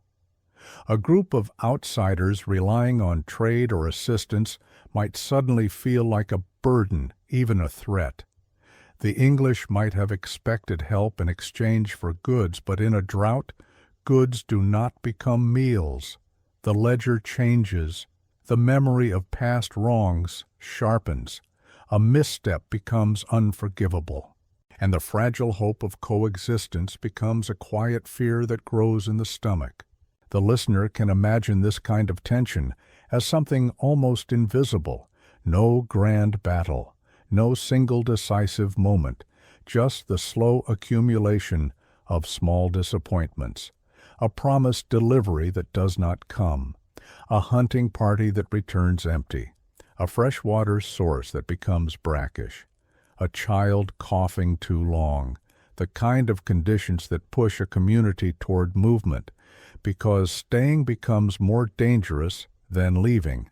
This is where the hypothesis of relocation begins to feel less like an adventurous option and more like a survival reflex. If the colonists could not depend on resupply and could not depend on stable trade, they would have needed to make a choice, remain on Roanoke Island and gamble on the next season, or move toward somewhere with stronger support, better soil, safer water, and more consistent contact. The word Croatoan suggests at least a direction, toward Hatteras Island and the Croatan people, who were known to have had friendlier relations with the English at times. If the colonists left voluntarily, it may have been because staying was a slow form of surrender. And yet moving is not a clean solution either. Moving in that landscape is a kind of gamble with different costs. Crossing the sounds and inlets required boats, and boats required maintenance and skill. Moving a group with children and the elderly is slow. It creates vulnerability. It exposes people to weather and injury, and a relocation, even if intended, can become an unplanned scattering. A storm can separate small craft. A misjudged tide can strand a boat in mud. The coast of the Outer Banks is not stable land. It is shifting barrier islands that reshape themselves over time. A route that is safe one week can become deadly the next. Nature does not feel cruel. It feels indifferent. There's also the quiet threat of disease. Early colonial ventures often carried illness in both directions. European pathogens moving into indigenous communities, and local illnesses affecting newcomers who lacked immunity or knowledge. The records of the era do not give a detailed medical narrative for Roanoke, but the broader pattern of early contact suggests that disease could have played a role, weakening the colony's strength, reducing labor capacity, and making the community less able to respond to scarcity or movement. Illness and hunger together can erase a settlement faster than any weapon. The disappearance would leave no dramatic signature. It would leave a thinness in the record, and then nothing. Even storms themselves deserve a place in this story. The Atlantic coast is familiar with hurricanes and strong coastal storms that can devastate barrier islands. A major storm could destroy shelters, ruin stored food, and turn a fragile settlement into scattered wreckage. Storms also blur physical evidence. They move sand. They reshape shorelines.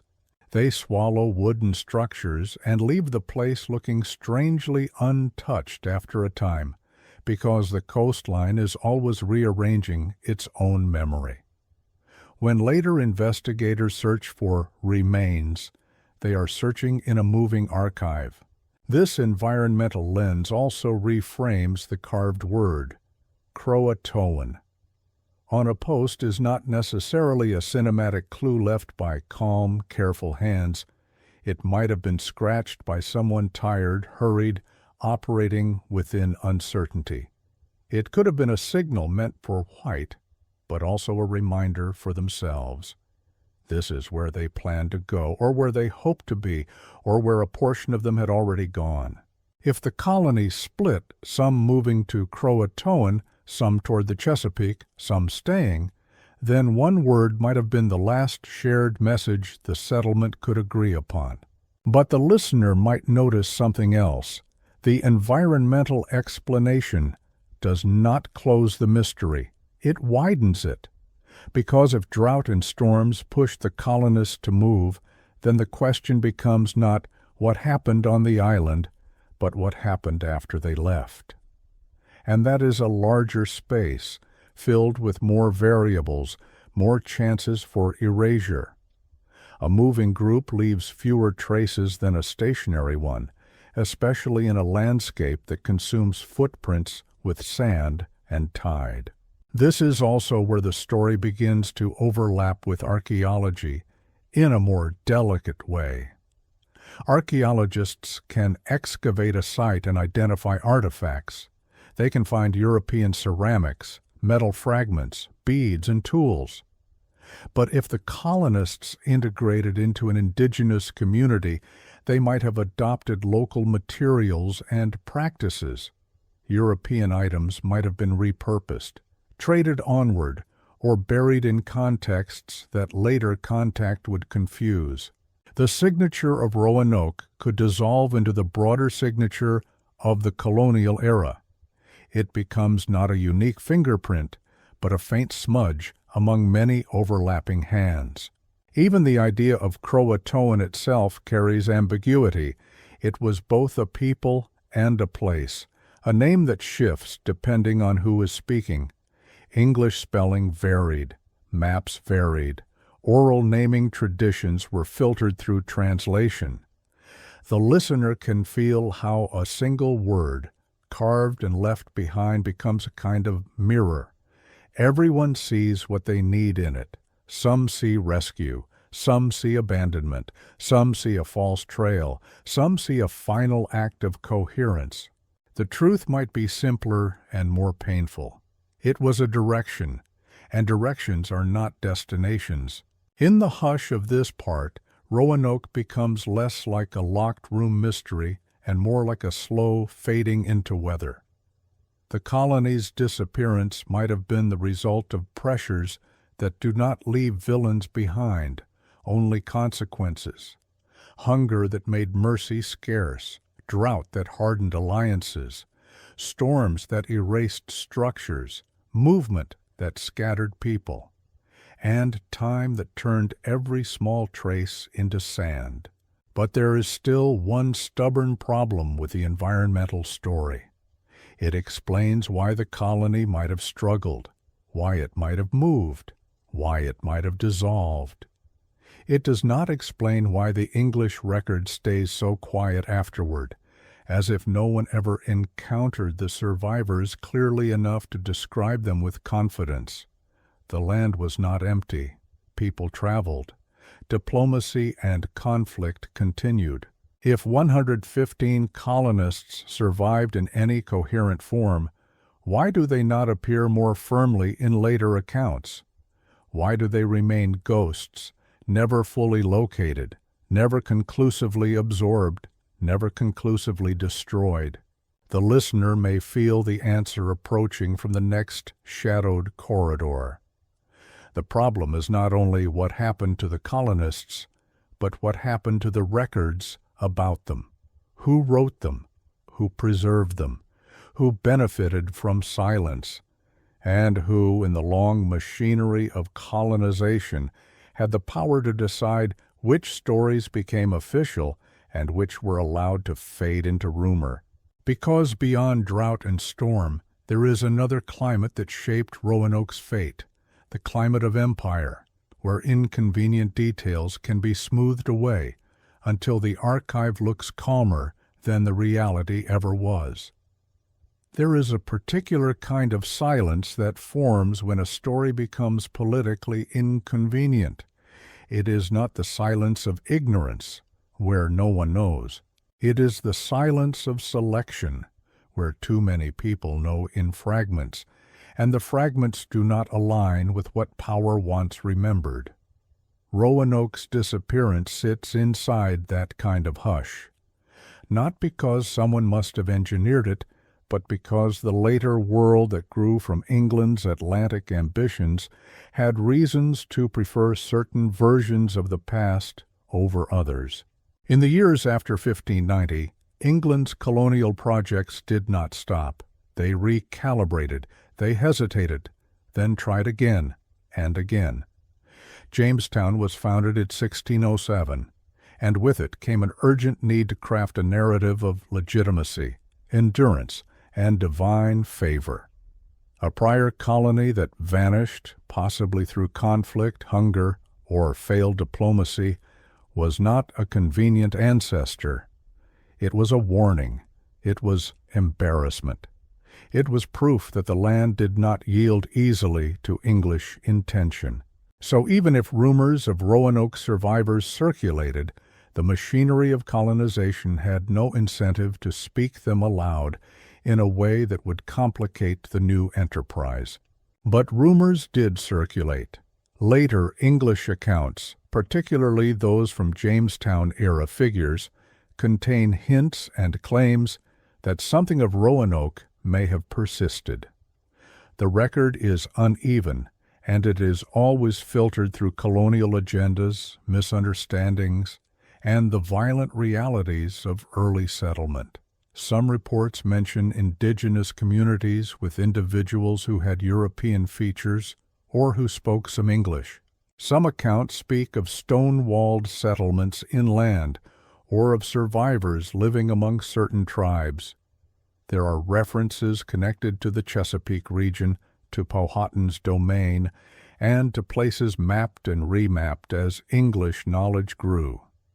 Yet each time the narrative approaches clarity, it slips back into ambiguity.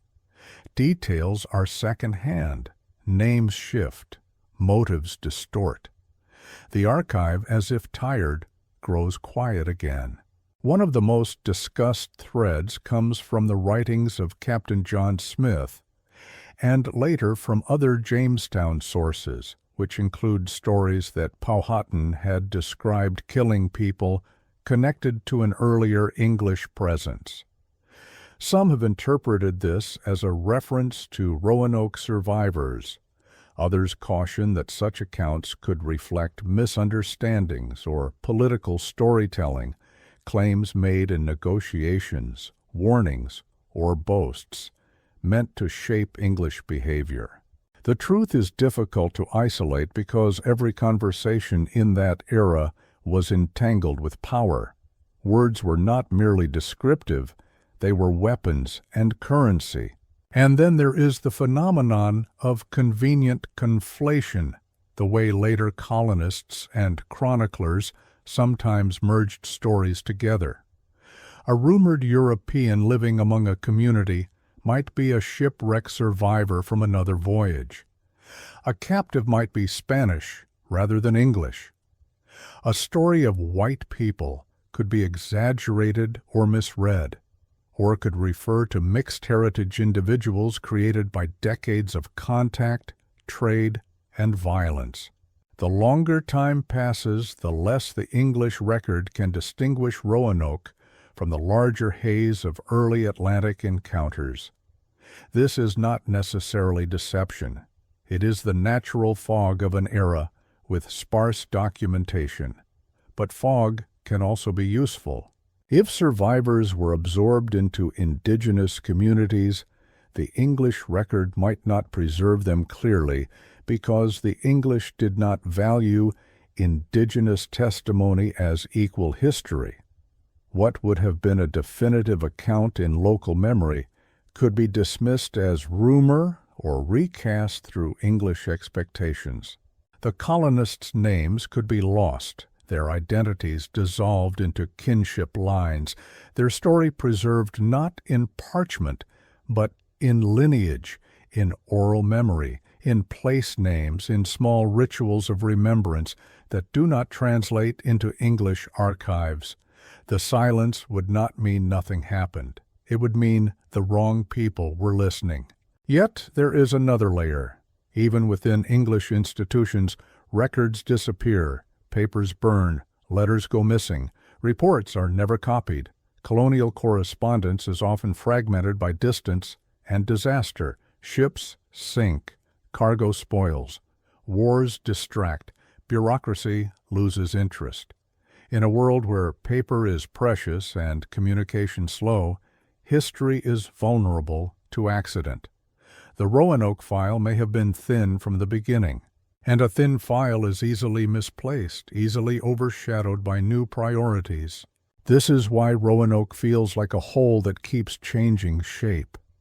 Each time someone looks into it, they see the outline of something that might have been there, an account, a testimony, a list of names, and then it is gone again. The listener might sense the tension between two truths. First, that institutions often erase indirectly, through neglect and narrative preference rather than explicit censorship, and second, that absence itself can become a kind of story, inviting people to imagine deliberate suppression, where the truth may be a more ordinary loss.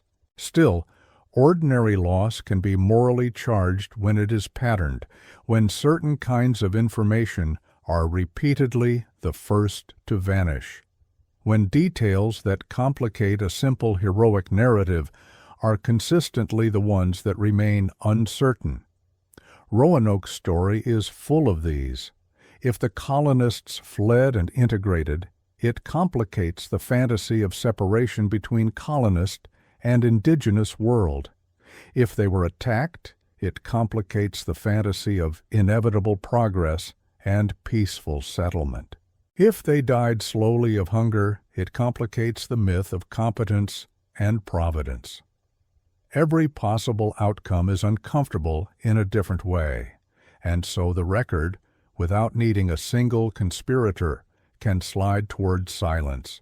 The listener might also consider how English narratives about lost colonists could be strategically useful. The idea of missing English people could justify expansion. It could justify searching inland. It could justify demands placed on indigenous communities. It could be used to frame local groups as potential rescuers or as suspects. Even uncertainty can be weaponized. A mystery is never neutral when it belongs to an empire. This brings us to one of the most quietly unsettling possibilities, that Roanoke's story may have been told, retold, and reshaped according to what later colonists needed it to mean. The colonists of Jamestown lived under constant threat, both from starvation and from conflict. They needed cautionary tales, and they needed hopeful ones. A rumor that survivors lived among a friendly community could inspire diplomacy. A rumor that survivors were killed could justify aggression. A rumor that survivors moved inland could encourage exploration. Each version could serve a purpose. None needed to be strictly true to become influential.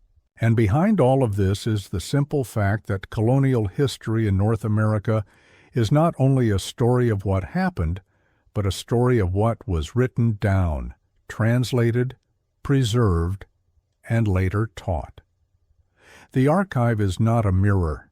It is a filter. It privileges certain voices and erases others, sometimes unintentionally, sometimes by design. Roanoke is what happens when the archive is thin and the filter is heavy. Yet even if the English record is flawed, it does not mean we are left with nothing. Archaeology and anthropology offer other kinds of evidence, material traces, settlement patterns, and oral traditions that persist in ways paper cannot. Some communities in the region have maintained stories over generations that some researchers have tried to connect, cautiously, to early English presence. These oral histories are complex and sensitive, and they are not simplistic proof. They are living memory shaped by centuries of change and trauma. When outsiders approach them as if they are clues in a puzzle, they risk turning people into props. And yet, the possibility remains that the clearest answers to Roanoke were never in an English file cabinet at all. A certain humility is required here. The listener may feel it, the sense that the missing colonists are not just missing bodies, but missing perspectives. If the colonists were absorbed into indigenous life, their story might be one of adaptation rather than disappearance, not a dramatic vanishing, but a quiet rerouting, a story that English history would not celebrate because it dissolves the boundaries English identity tried to keep firm. But even adaptation can leave traces. A European iron tool in a village context, a bead in a soil layer, a change in building technique, a few words of language carried across generations. These are the kinds of traces that sometimes appear in the archaeological record, ambiguous, suggestive, never definitive on their own. Roanoke becomes a mosaic built from pieces that do not want to fit because the forces that shaped them were never interested in making a coherent picture for us. So Part 9 ends with a question that feels heavier than the earlier ones. Not where did they go, but who gets to decide what counts as evidence. When the archive is thin and power is loud, silence is not empty, it is shaped. And in Roanoke, the shaping of silence becomes part of the mystery itself. In the next part, the story will turn from paper and politics to ground and objects, the kinds of things that do not argue, but simply remain where they are left. Because beyond the carved word and the disputed reports, there have been excavations, fragments, and sites proposed as Roanoke's after-image. And each time a spade lifts a layer of soil, the mystery either tightens into something almost graspable or slips away again into the sand. If the archive is a filter, the ground is a stubborn witness. Soil does not care what later centuries prefer to remember. It accepts what falls into it. It holds what is buried, and it keeps its own slow accounting in layers that only reveal themselves when someone dares to cut downward. For Roanoke, this is both hope and heartbreak, because the physical traces that remain are scattered, partial, and often difficult to interpret without turning them into whatever the investigator already believes. The most famous place to begin is the site long associated with the colony itself, on Roanoke Island, Fort Raleigh, the reconstructed perimeter, the museum narratives, the feeling of standing on a stage that has been rehearsed by generations of visitors. Excavations there have produced artifacts consistent with late 16th century English presence, pottery, metal fragments, tools, bits of everyday life. Yet these finds, while real, do not answer the central question. They confirm that English people were there. They do not show where they went when they were no longer there. And the soil at the fort has its own complications, centuries of erosion, reconstruction, later settlement, and the inevitable mixing of layers that makes simple conclusions dangerous. So attention has always drifted outward, away from the symbolic heart of Roanoke, and toward the wider geography implied by Croatoan. Hatteras Island, once called Croatoan, holds a kind of gravitational pull in the story. It sits like a practical destination, reachable by water, connected to indigenous communities that had already encountered English travelers, and named explicitly in the colonists' planned contingency. If the colonists moved, they may have moved there first. The question becomes whether anything in the ground on Hatteras can whisper back across the centuries with enough clarity to be recognized. Archaeology on the Outer Banks is not gentle work. The islands shift, storms rearrange shorelines, sand dunes migrate, water rises and eats the margins. A settlement site can be exposed and erased within a lifetime. The listener can sense how this changes the emotional tone of the search. Roanoke does not vanish only because people disappeared. It vanishes because the landscape itself is an eraser, patient and relentless, rewriting the coastline in slow motion. In such a place, the absence of evidence does not necessarily mean the absence of events. It may mean the sea has already claimed what the story needs. Even so, there have been findings on Hatteras Island that keep drawing attention back. Over the years, archaeologists and local collectors have reported objects that appear consistent with early English material culture. Small things, portable things, the kinds of objects that can travel in pockets or trade bundles. Some of these finds are contested because the Outer Banks continued to see European contact for centuries, and later shipwrecks and settlements complicate the story. A 16th century object in an 18th century layer, or an object without clear context, becomes a temptation. It can be called Roanoke when it might belong to another moment entirely. This is where careful archaeology feels like a form of restraint. It asks not only what an object is, but where it was found, what surrounded it, what layer held it, what else appeared nearby. Context is everything. Without context, an artifact becomes a symbol, and symbols are easily recruited into myths.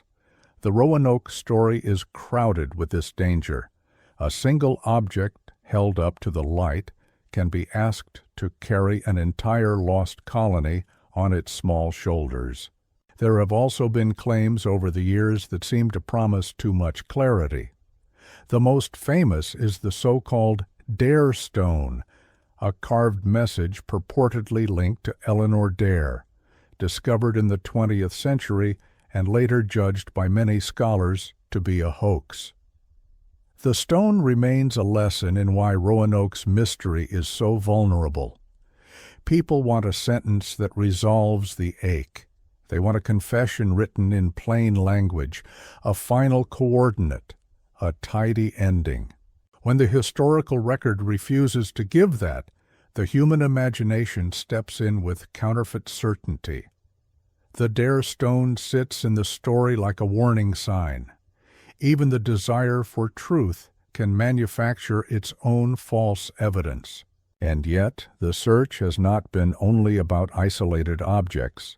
Some investigations have tried to locate plausible relocation sites inland, places where survivors might have moved for better resources or safety. Here, the story enters a darker, more complicated realm, because inland movement implies new relationships, new alliances, perhaps coercion, perhaps adoption, perhaps conflict. It also implies the possibility that Roanoke did not end in a single moment, but unfolded over years, people dispersing, blending, and leaving traces too small to look like the dramatic colony the English had imagined. In recent decades, projects led by organizations like the First Colony Foundation have explored such possibilities through targeted excavation and historical research.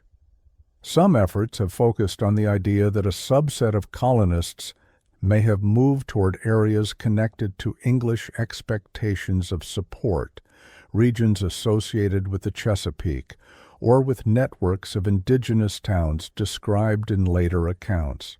Other hypotheses suggest movement toward the Albemarle Sound region, where later English settlement would grow. Each proposed site becomes a new stage where the evidence must be handled with care, because the moment one says, "This is where they went," the story hardens in a way that the evidence rarely justifies. The most haunting aspect of this material search is that it tends to produce almosts, a shard that looks right, a piece of metal that seems early, a bead, a tool, a fragment of pottery that could belong to the right decade, but also could belong to a later one. Roanoke is the mystery of the almost, where the mind keeps approaching the edge of recognition and then stepping back, because certainty would be irresponsible. The record grows quiet not only because of power and paper, but because the physical traces are elusive in the face of time and landscape. And the landscape is not the only complication. There is also the ethical weight of digging into indigenous sites and histories. The story of Roanoke, told in English, often treats indigenous communities as scenery or as suspects, rather than as people with their own histories, losses, and agency. Archaeology and historical inquiry have to contend with this. Every excavation exists in a living world of descendants and communities who have long watched outsiders come seeking answers that outsiders claim as their own. Roanoke's mystery can tempt investigators into treating the region like a puzzle box rather than a homeland.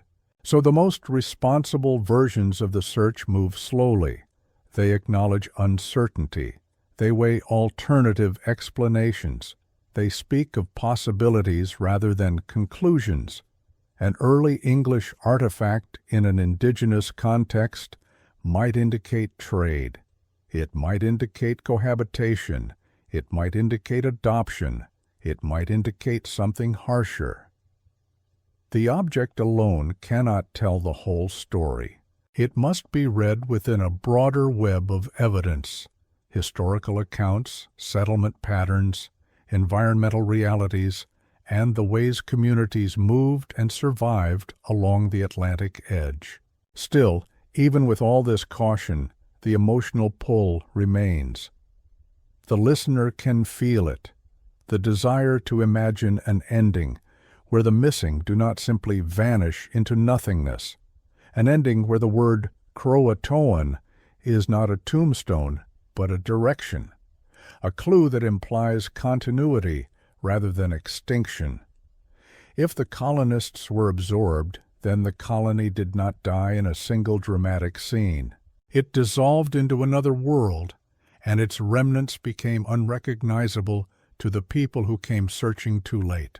And perhaps that is why Roanoke keeps returning to the mind, not because it is the most extraordinary disappearance, but because it sits at the boundary between categories we like to keep separate: colonist and indigenous, survival and loss, record and silence, history and memory.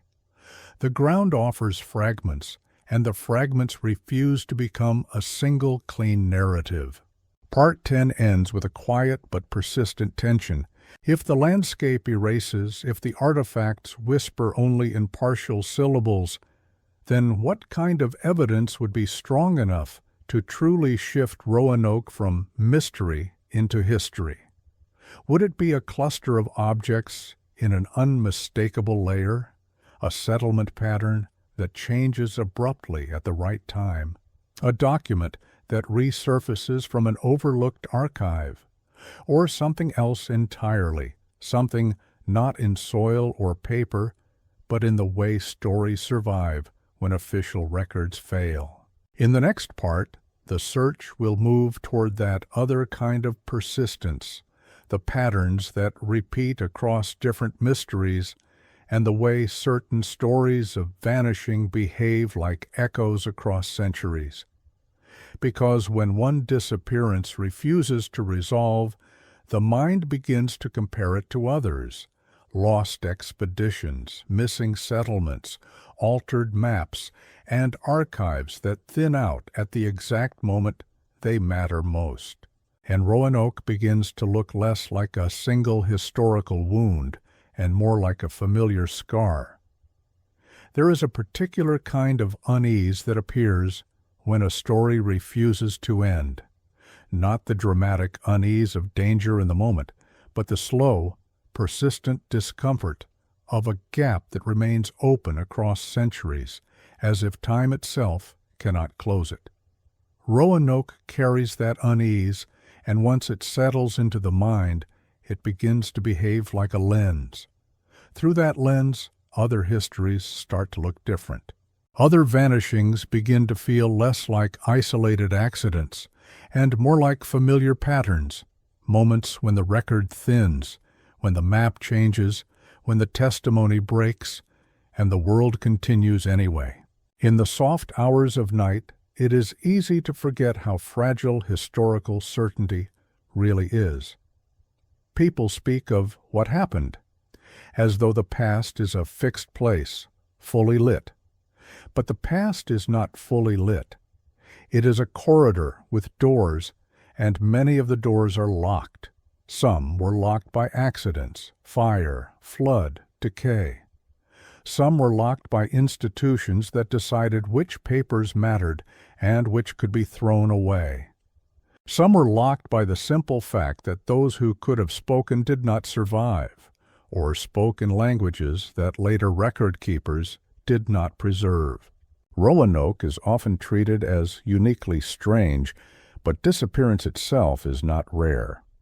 What is rare is the combination Roanoke offers: a settlement planned and documented in the English imagination, a clear expectation of return, a specific contingency signal, and then a silence that arrives not with a body count but with a word carved into wood. That combination does not simply ask where people went. It asks, what kind of world produces a silence like that? When historians look for parallels, they often turn first to other famous disappearances where evidence exists but refuses to assemble into a single explanation. The Franklin expedition, for instance, left behind letters, relics, and traces along the Arctic shoreline, and yet for generations it remained a story of partial recovery and unanswered questions.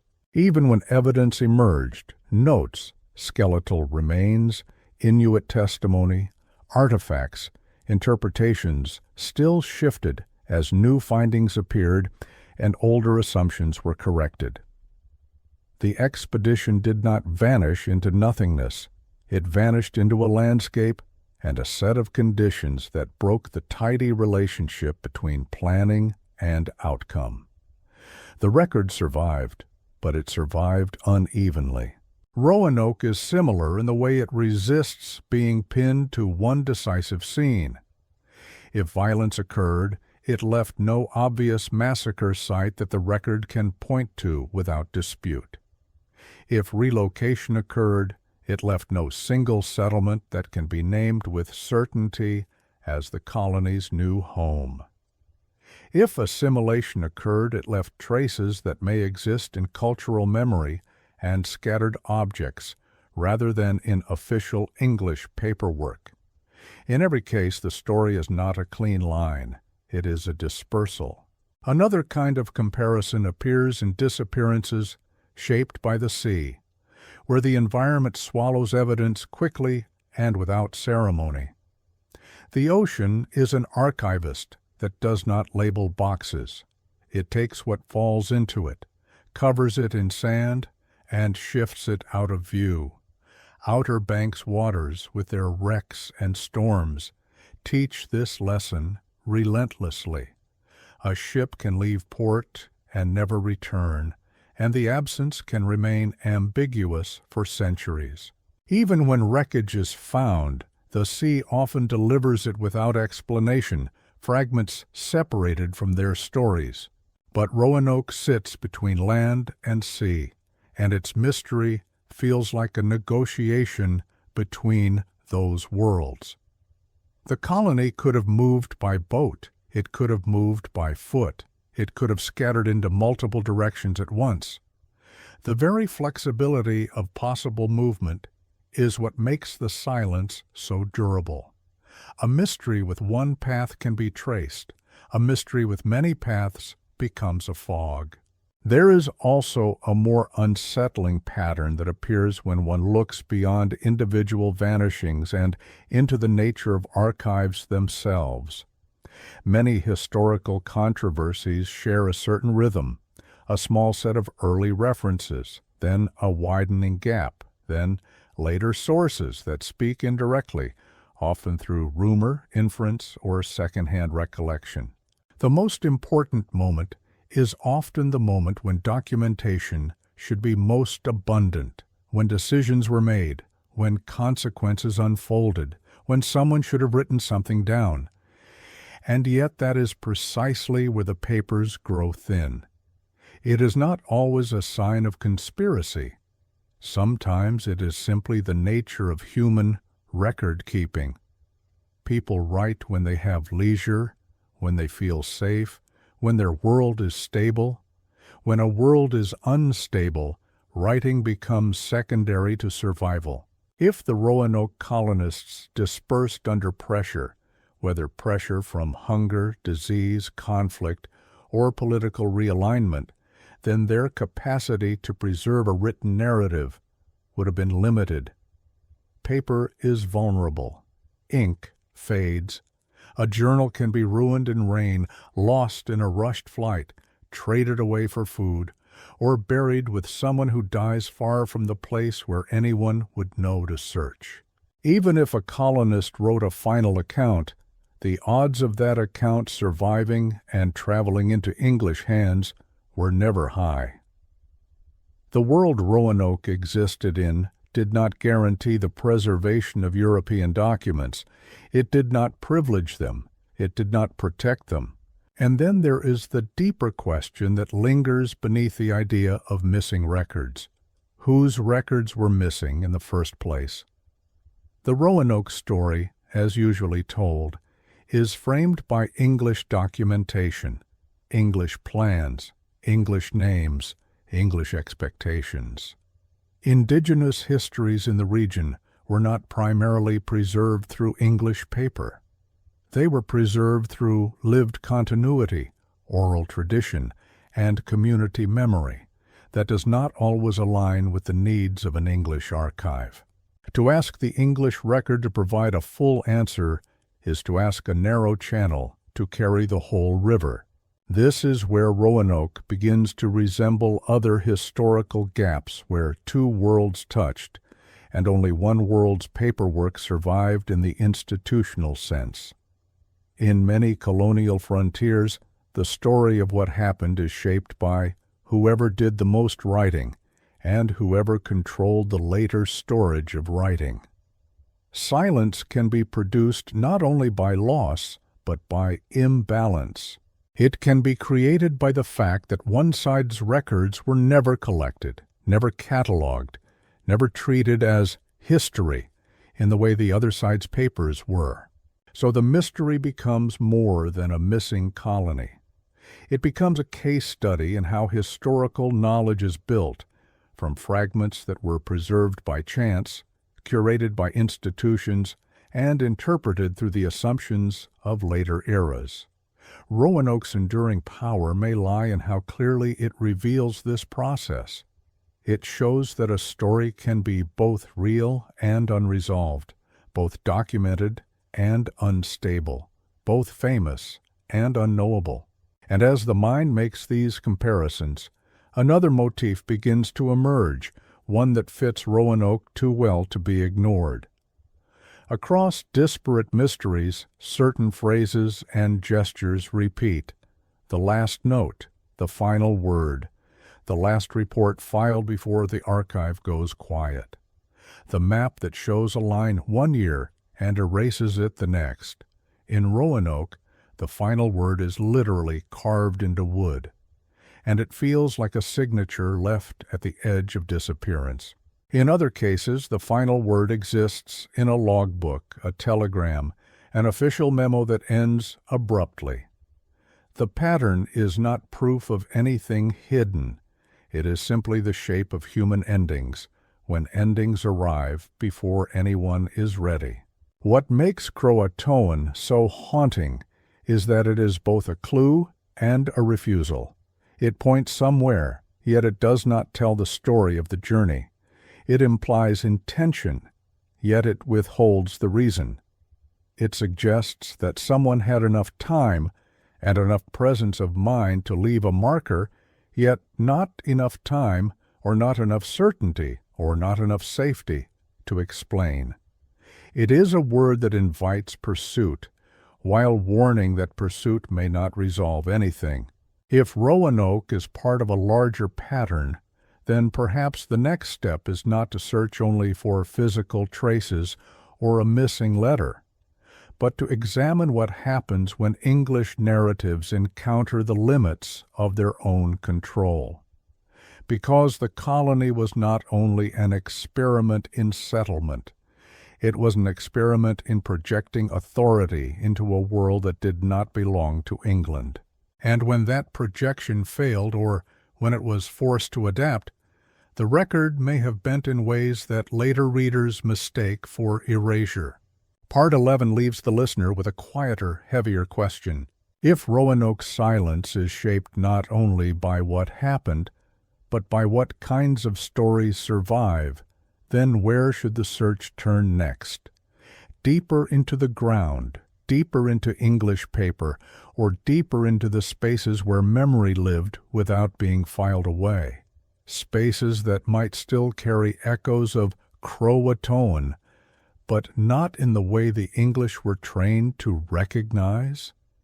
If the word Croatoan points anywhere at all, it points toward a shoreline where land narrows, wind grows sharper, and the boundary between sea and settlement is never stable for long. It points toward the people the English called Croatoan, toward the islands now associated with Hatteras, and toward the simplest possibility that still feels difficult to hold without trembling, that the colony did not vanish into a single dramatic event, but dissolved into proximity, into kinship, into survival among those who already understood the rhythms of that coast. For a long time, the idea of assimilation lived in the public imagination like a gentle answer, comforting, almost too tidy. It let the mind avoid scenes of starvation or violence, and it aligned with the presence of a real place name that did not need to be invented. If the colonists went to Croatoan, then they went somewhere. They chose a direction. They did not simply disappear into the abstract. The word becomes a signpost, and the story becomes a migration rather than a void. But the quiet danger of a comforting answer is that it can harden into certainty before the evidence deserves it. The archive does not hand over a single page titled, "Here is what happened on Croatoan." Instead, it offers something more elusive, hints scattered across later accounts, fragments of material culture, disputed reports, and the slow, careful work of archaeology that speaks in objects rather than conclusions. Along the modern Outer Banks, storms erase and reveal with the same indifferent motion. Shorelines shift. Inlets open and close. A village can lose ground to the sea in a single season. In such a landscape, the expectation of neat preservation is already a fragile thing. Yet archaeologists have looked to places associated with contact-era communities in the hope that physical traces might survive, even when the written story does not. The logic is quiet and practical. If English colonists lived among native communities, then some trace of their presence, small, ordinary, unheroic, might remain behind. On Hatteras Island, excavations at sites linked to native occupation have produced finds that seem to whisper rather than shout, European-derived objects, sometimes small and easily transported, appearing in contexts that suggest exchange or reuse. Researchers have discussed items like metal objects and other materials associated with early European contact turning up on sites tied to the late 16th and early 17th centuries. None of these finds, on their own, can declare, "Here lived the lost colony." Objects travel. Trade networks move things far from their origins. A single artifact can pass through many hands without carrying the bodies of the people who first owned it. And yet the possibility presses in. Some of these items appear in places that align uncomfortably well with the direction implied by Croatoan. It is the kind of alignment that does not prove a story, but keeps it breathing. The mind begins to imagine quiet scenes that would never appear in an English report. A household where an iron tool is repurposed, a bead traded, then worn, then lost. A fragment of metal carried for years because it is useful in a world where such material is rare. These are not the grand artifacts of conquest. They are the small leftovers of living. There is also the question of names and how names survive. Croatoan itself did not vanish from the English imagination after 1590. It remained present in writing as a term for people and place, shifting in meaning as decades passed. The colonial world that formed in Virginia after Jamestown had its own political needs and anxieties, and its own ways of turning earlier stories into tools. Sometimes Croatoan became a real reference. Sometimes it became a symbolic container for uncertainty, a word that held what could not be verified. In the early years of Jamestown, English colonists heard many accounts of other English people living among native groups, or of earlier settlers who had moved inland, or of communities with strange traces of European contact. Some of these accounts appear in writings connected to Jamestown-era figures, though the details often conflict and the motivations behind each report are not always clear. In at least one famous thread of the story, an account attributed to Powhatan suggested that an earlier group of Englishmen had been killed, sometimes linked to the Chesapeake region, and later writers have debated how this claim intersects with the lost colony narrative. The record here is thin enough that every retelling risks becoming more confident than the source deserves. The past in this corner behaves like a fog bank that reshapes itself depending on the angle of the ship that enters it. But perhaps the more revealing question is not which report is true, but why so many reports exist at all. Why did Jamestown colonists keep hearing that English people might be living elsewhere, hidden inside native worlds the English did not control? Why did the idea persist that the border between lost and alive might be porous? One answer is simple. The landscape was large, and English knowledge was small. Another answer is more human. Hope is a producer of rumors. When families want a missing person to be alive, the mind accepts the possibility more easily than the finality. That hope has always hovered around Roanoke's most famous names. The story of Virginia Dare, born into an experiment and then absorbed into an absence, became a kind of emotional anchor for later generations. She appears not as evidence, but as an icon, one child standing in for an entire vanished community. Over centuries, that icon has been pulled into many narratives: romantic, nationalistic, moral, and political. The lost colony becomes not only a historical question, but a mirror in which different eras see what they need to see. And when a story becomes a mirror, it attracts objects that look like answers, even when they are not. Few examples reveal this danger more clearly than the so-called dare stones, a set of inscribed stones that surfaced in the 20th century and were claimed by some to contain messages from Eleanor Dare describing the colony's fate. The stones became famous precisely because they offered what Roanoke never gives: a direct voice from within the silence. Yet the stones have long been surrounded by serious doubts, and many researchers have argued they are not authentic. Whether one approaches them as hoax, wish fulfillment, or complicated artifact of local history, they serve as a warning.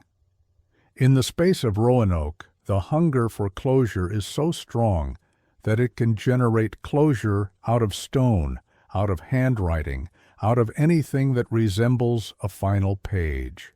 So the search must remain disciplined in its softness. It must accept that archaeology can suggest pathways without delivering certainty, that later colonial reports can preserve echoes without preserving the source, and that identity narratives can grow around an absence until they feel like evidence. Even the modern discussions connecting descendant communities to lost colony survivors, ideas raised around groups like the Lumbee and others, remain contested and complex, tangled in the history of race classification, displacement, and the politics of recognition. Some people have argued for connections, others dispute them. The ethical weight here is real, because the story touches living communities, not only vanished ones.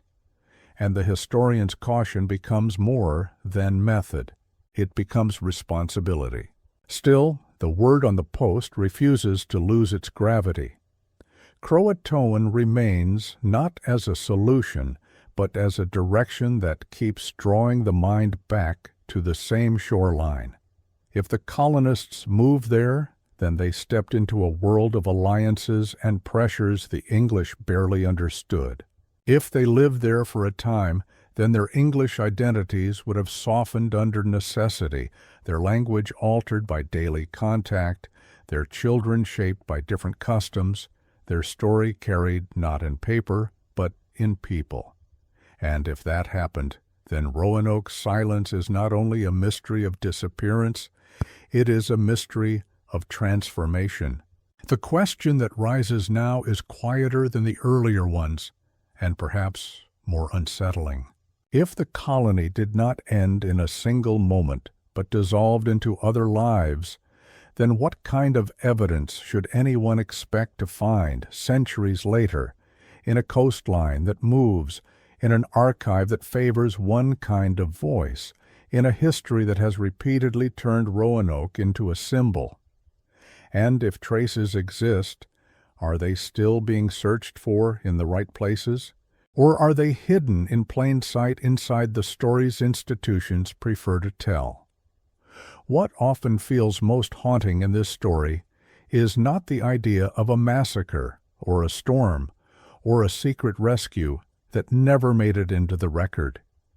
It is the quieter possibility that the answer has been sitting close to the surface for centuries, not hidden in a single dramatic act, but scattered thinly, patiently, across soil and paper, across small objects and smaller silences, as if the colony did not vanish in one piece, but broke apart the way a shoreline breaks apart in winter, and each fragment drifted until it found a different place to settle.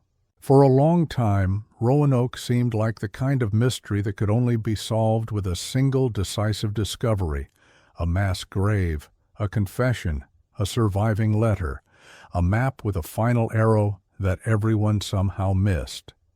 But the modern search has tended to move in another direction, not toward one clean answer, but toward a pattern of partial answers, each one grounded enough to matter, each one incomplete enough to feel like another door closing softly in the dark. One of the strangest moments in the recent scholarship does not begin in the Outer Banks at all. It begins in London, with a map. John White's 1585 watercolor map, known as La Virginia Pars, has been studied for generations, its rivers and sounds and villages treated like a kind of fragile window into a coastline that has never stopped shifting. Yet in the early 2010s, careful examination at the British Museum revealed something the casual eye had missed: what appeared to be the outline of a fort concealed beneath a patch and only visible when backlit. As if the map had been edited in its own era, information hidden from enemies or perhaps from anyone who did not already know what to look for. It is easy to over-romanticize a discovery like that.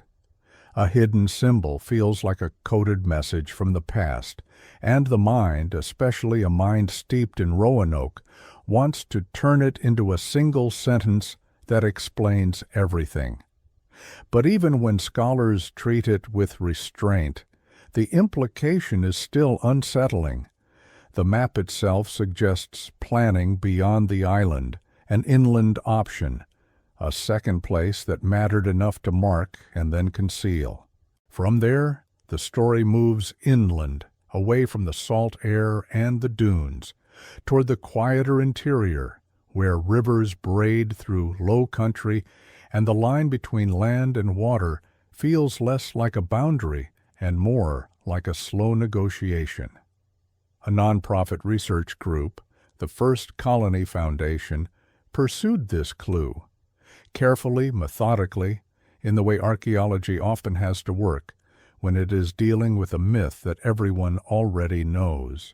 Their work, reported publicly over the last decade, describes investigations in Bertie County, North Carolina, at locations colloquially dubbed Site X and later Site Y, linked, at least in part, to the map's concealed symbol and to the broader question of where survivors might have gone.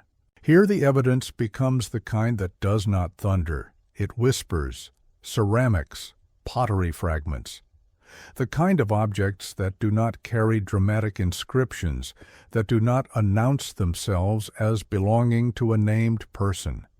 Yet pottery is one of archaeology's most faithful witnesses precisely because it is so ordinary.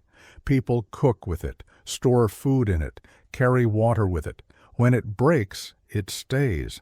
And when it appears in an unexpected place, it raises a slow, heavy question. Who was living here long enough to break dishes and leave them behind? Reports about these inland sites have described fragments of 16th century English pottery found in proximity to indigenous settlements, finds interpreted by some as consistent with the idea that at least part of the Roanoke group relocated inland, possibly in more than one movement, and perhaps not as a single intact community. The same reporting also notes scholarly disagreement, the persistent caution from archaeologists who do not want desire to outrun falsification, and the hard fact that later English settlement, especially after 1607, can complicate the provenance of European material culture in the region. This is the tightrope the Roanoke question always forces people to walk. If English pottery appears inland, it could be a survivor's trace, or it could be the footprint of a later visitor, a trade chain, a different colonial venture. an artifact that migrated in human hands the way stories do.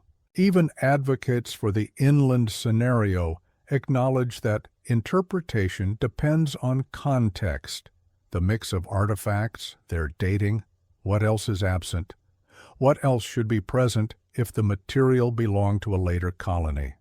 And skeptics, in turn, must still account for why the map hinted at fortification and why certain sites keep producing small European signals that do not resolve cleanly into a single later narrative. And then, always, the story folds back toward the carved word itself. Croatoan, not inland, not cryptic, not subtle. It points toward Hatteras Island, known in White's time as Croatoan, where archaeological work over the years has produced a different kind of argument, that some colonists may have moved to live among indigenous communities there, leaving behind a scatter of European objects that do not fit neatly into later periods. Reports have described items such as weapon-related hardware and other material interpreted by some researchers as consistent with late 16th century presence, while others remain cautious about attribution and chain of custody, about how objects arrive in a place across time.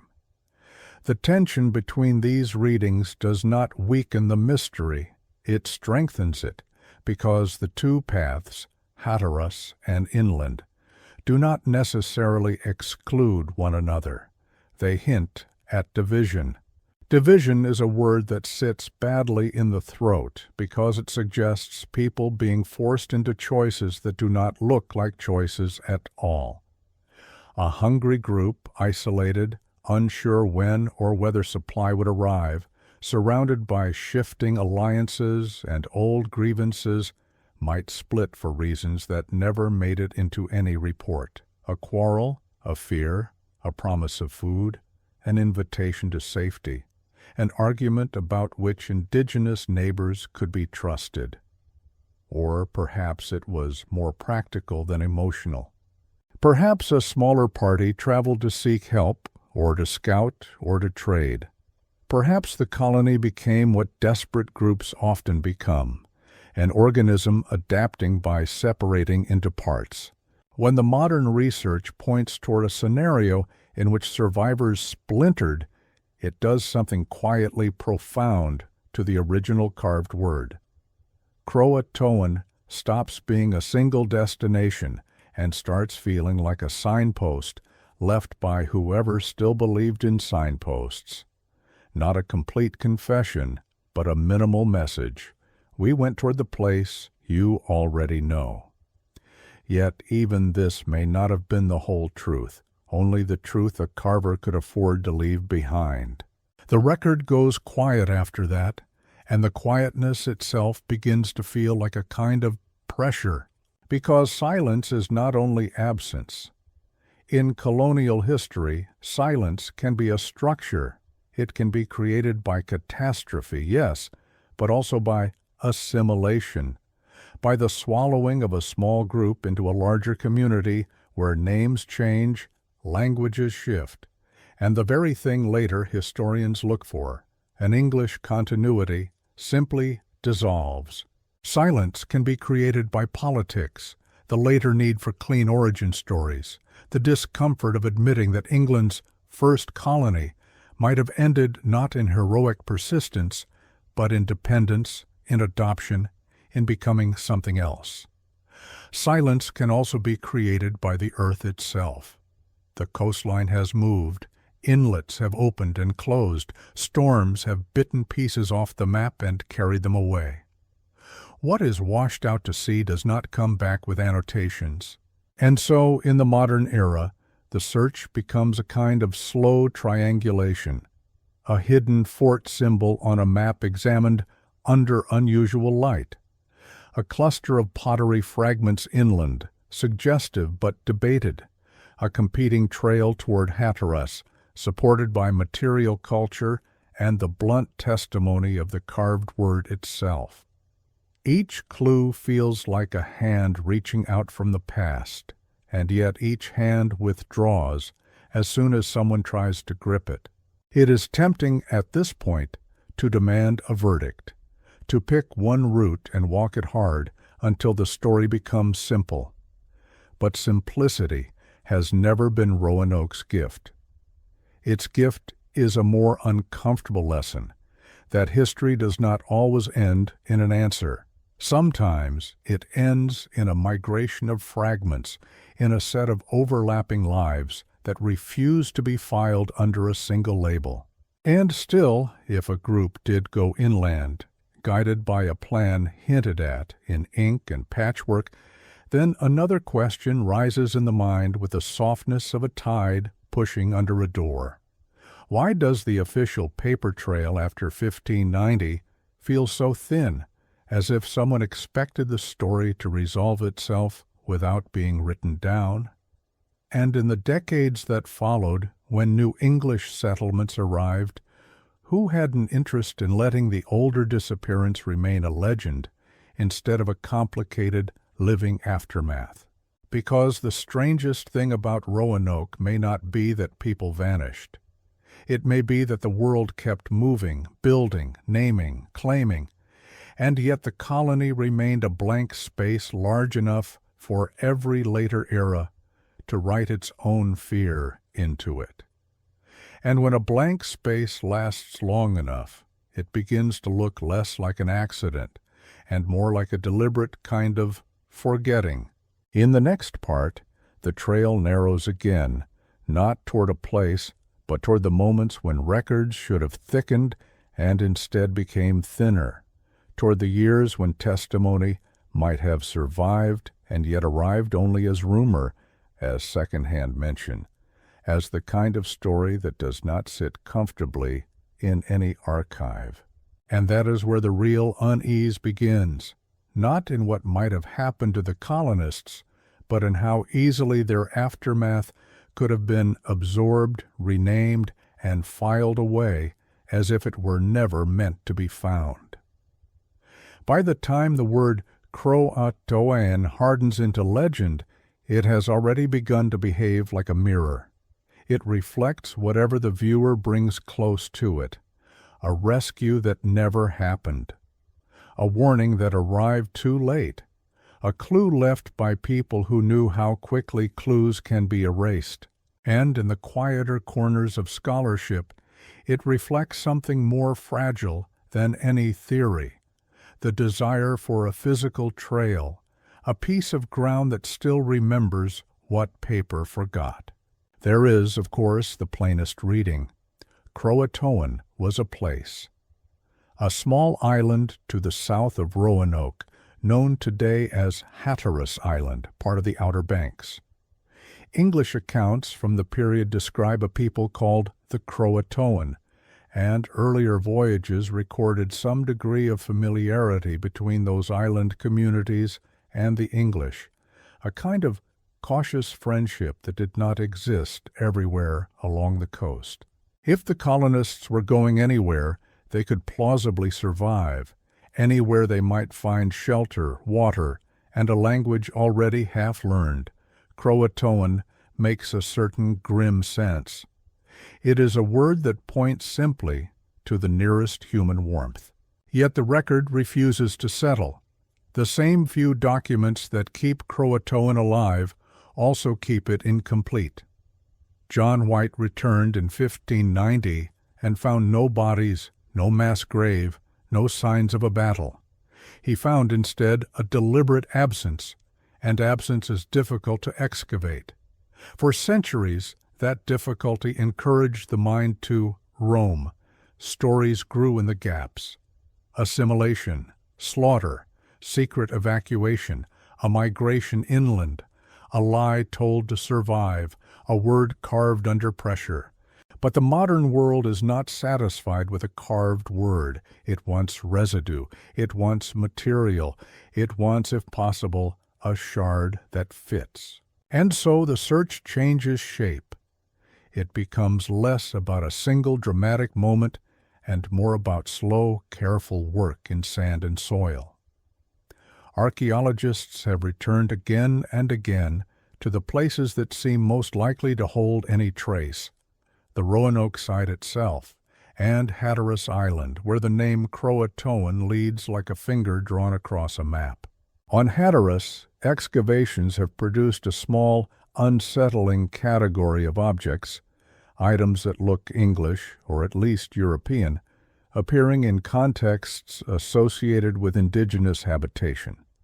A piece of a slate writing tablet, fragments of pottery, metal that suggests contact. None of these finds on their own are a verdict. Trade existed, objects travel. A single artifact can cross hands without carrying a whole community with it. But they introduce a possibility that refuses to disappear, that some portion of the Roanoke colonists did, at least for a time, move into the world of the Croatoan and live close enough to leave something behind. It is here, in the narrow space between proof and pattern, that the mystery becomes more modern and, in a way, more human. Because modern investigators understand what earlier centuries often ignored, that the line between lost and absorbed can be almost invisible. A family that merges into another community does not always leave an obvious signature, especially across the violence of colonization that followed. Names change, languages shift. Children grow up speaking the words of the people who kept them alive. Even bones, if they remain, can be moved, scattered, or buried under later layers of settlement. The archive goes quiet not only because someone silenced it, but because life does what it always does. It continues. Still, even that gentle explanation carries its own weight. If the colonists were absorbed, what became of the English story they carried with them? Did anyone, in the generations that followed, remember an ancestor who arrived from the sea and never returned? Colonial-era accounts occasionally gesture toward indigenous reports of Europeans living among certain groups. But those reports arrive filtered through interpreters, ambition, and fear. They are easy to misuse. They are also easy to dismiss, and so the same problem repeats. The clue is real enough to lean toward, but the moment one leans too hard, it turns back into air. There is another kind of evidence people reach for now, because it feels cleaner than words: biology, DNA, genealogy, the quiet mathematics of inheritance. The idea is seductively simple. If the lost colony survived in any form, perhaps descendants exist. Perhaps a thread remains in living communities. But here the ethical and practical limits arrive quickly.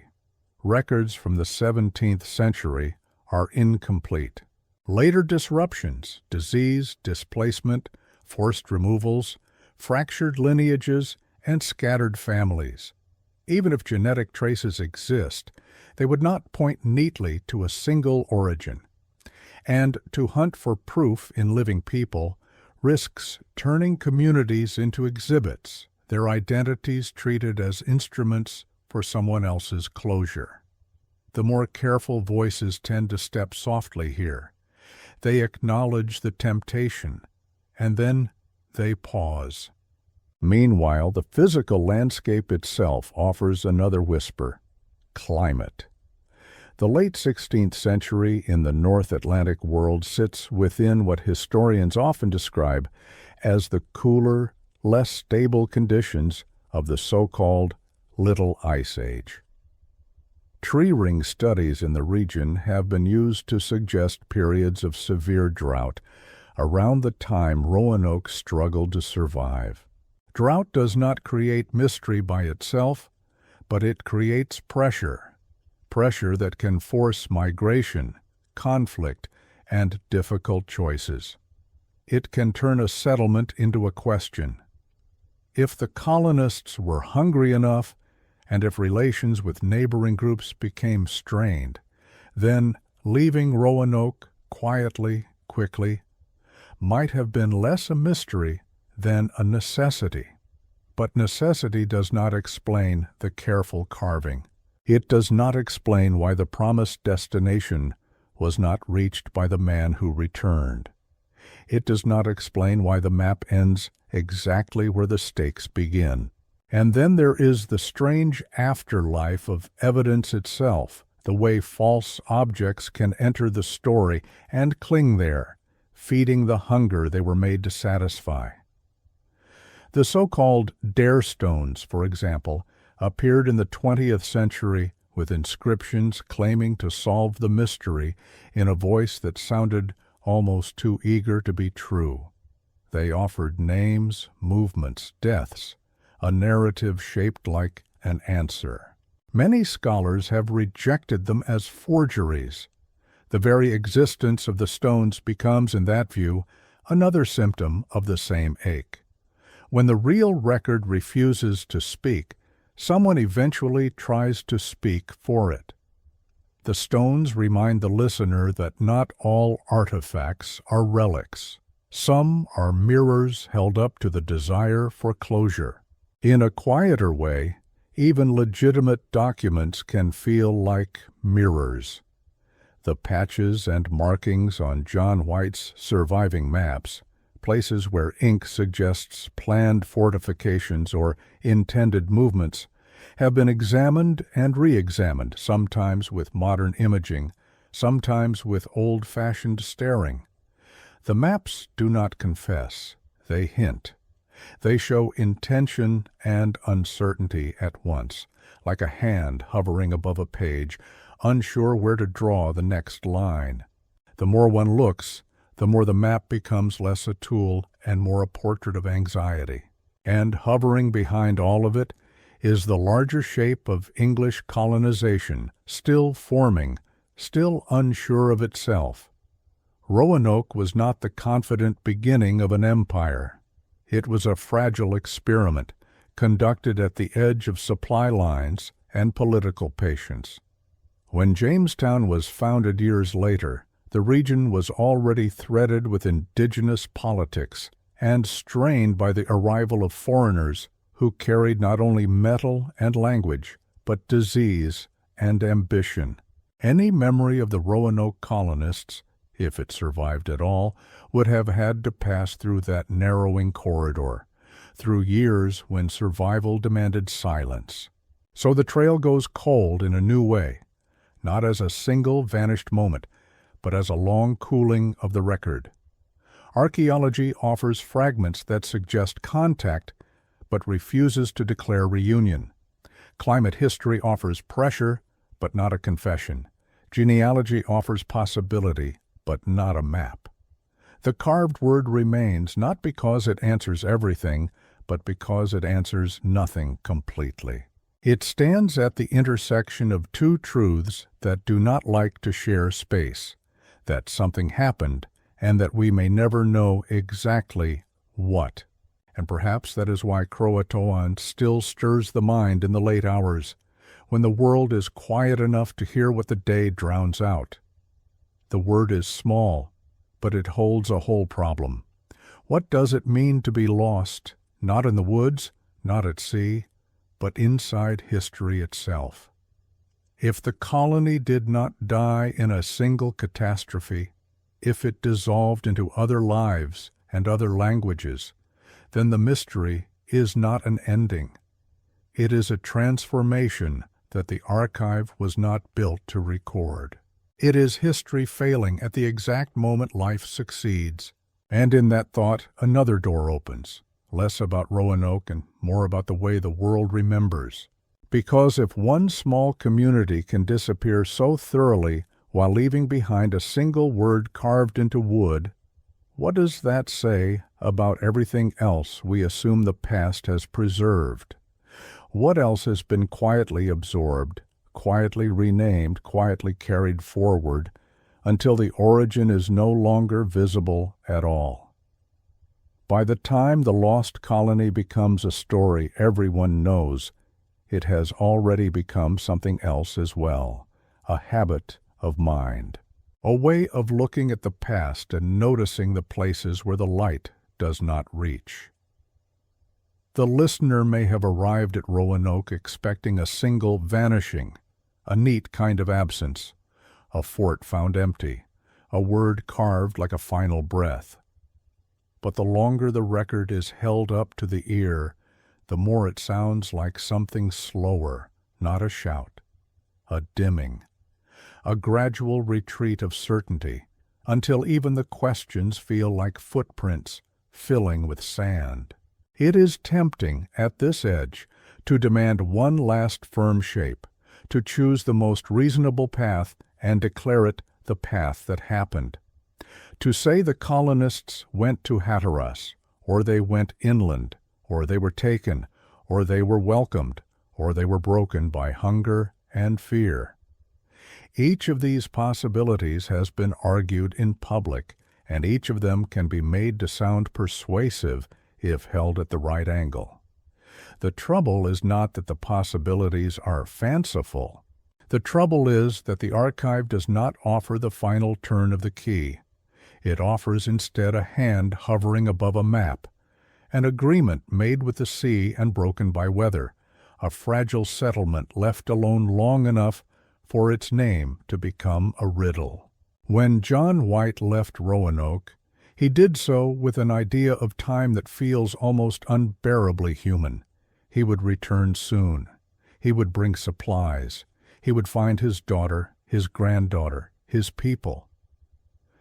The mind can feel the simplicity of that belief, the way it rests on the assumption that the world will remain stable for a few months, that war will not erupt across an ocean, that politics will not thicken like fog, that storms will not erase plans. And yet the world did erupt, and the ocean did close, and the seasons did not wait. When he returned, he found an island that had learned to be quiet. That quietness has its own texture. It is not the silence of an abandoned house where everything remains in place. It is the silence of a shoreline that rearranges itself every night, sand shifting, wood swelling and shrinking, salt eating iron, fires that burn down to ash and then disappear into the next layer of soil. In such a landscape, a community could vanish without drama, leaving behind nothing but a small, deliberate mark and a larger, accidental gap. The listener can imagine how little it would take. A decision made at dusk, a few possessions left behind because they were too heavy, a dismantled fence, a boat pushed out at low tide, children carried because they were tired, adults glancing back once, not knowing whether they were leaving a home or a mistake.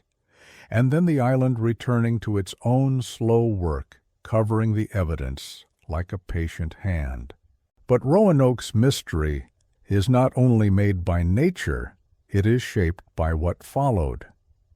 The 17th century did not arrive as a gentle continuation. It arrived as a storm of new settlements, new conflicts, new diseases, new forced movements of people and names. Even if the colonists survived, especially if they survived, any trace of them would have had to pass through that era's machinery. And that machinery was not built to preserve nuance. It was built to claim land, to draw lines, to name and rename, to turn living worlds into entries in ledgers. A life absorbed into another community can become invisible within a generation. A story spoken in one language and then another can lose its original edges. A memory can become safer when it is quiet. In that sense, disappearance does not require a catastrophe. It can be achieved by time, by power, by the ordinary friction of history. The mind returns again and again to the carved word because it feels like an intentional gesture toward permanence. Croatoan. 8 letters cut into wood, surviving the weather long enough to be read. It is hard not to treat it as a message. But a message to whom? To White, certainly, if anyone. to the future, perhaps, by accident. Yet the word could also be something simpler, a signpost left for those who knew how to read the landscape, a designation of direction rather than explanation. A place name that meant in the breath of the carver only this: we moved, we went, we are not here. And perhaps it is this refusal to explain that makes the mystery endure. A solved riddle closes. An unsolved one becomes a room people keep returning to quietly in their minds. It becomes a symbol of every other historical place where a file thins out, where testimony contradicts, where maps change, where an object exists, but its meaning does not. The lost colony is famous because it is old and dramatic, but in a deeper sense, it is famous because it is familiar. It is the shape of incomplete knowledge, the kind that sits at the edges of every century. Some researchers continue to sift the ground, and that work matters. It matters because the earth sometimes remembers what paper misplaces. A shard of pottery, a piece of metal, a scattering of animal bone, a soil stain where a post once stood. These are small things, but small things are honest. Still, even honest things can only speak in fragments. They can suggest contact without naming who spoke first. They can hint at movement without showing the faces of those who walked. They can show that people were here, and then they can fall silent again. The listener is left with a paradox. The more carefully the past is approached, the more visible its limits become. And maybe the meaning of Roanoke lives inside that paradox. It is not a lesson that history is a lie. It is not a proof that something was deliberately concealed, though the world has certainly known such concealments. It is, instead, a reminder that history is an arrangement of survivals. What remains is not always what mattered most. What remains is what endured. A word carved into a tree can outlive a life. A rumor can outlive a record. A coastline can outlive a map by changing just enough to make the map feel like a dream. In the end, the lost colony does not ask to be solved so much as it asks to be held. Held the way one holds a fragile object in low light, turning it gently, noticing what can be seen and what cannot. Held with the awareness that the past is not a place the present can fully enter. There is always a threshold. There is always a door that opens only part way. Beyond it lies the ordinary reality of other people's fear, hunger, hope, stubbornness, and love, things that do not fossilize neatly. And so the story returns to the sea as it began. The Outer Banks at night are not loud. The wind moves like a slow breath through grasses and dunes. The water speaks in repetitions that have no interest in human timelines. In that darkness, it is easy to imagine the island as it was, smaller, rougher, less mapped, more alive with uncertainty. A place where a colony could take root and then be lifted, gently or violently, out of the record. The mind can almost see the empty palisade under a gray sky, the broken boats, the quiet cabins, the lettered scar in the wood, and then, beyond that, the larger silence of everything that did not survive. If there is any warning here, it is not shouted. It is whispered in the simplest possible form, that the world can swallow evidence without intending to, that human lives can be folded into other lives until the fold becomes invisible, that a single word can become a monument to absence, and that certainty, even when it feels comforting, can be a kind of sleep deeper than rest. In the last thin moments before the candle goes out, Roanoke feels less like a puzzle and more like a shoreline at dusk. The tide comes in, the tide goes out. A mark appears, and then fades. Somewhere, in the dark, a name is spoken once and then carried away. The listener is left not with an answer, but with an image, a wooden post standing for a while against wind and salt, holding a word that points toward a place that may no longer exist in the same shape, under a sky that keeps changing its language. And beyond the post, only the long, patient water, collecting every story and returning none of them in full.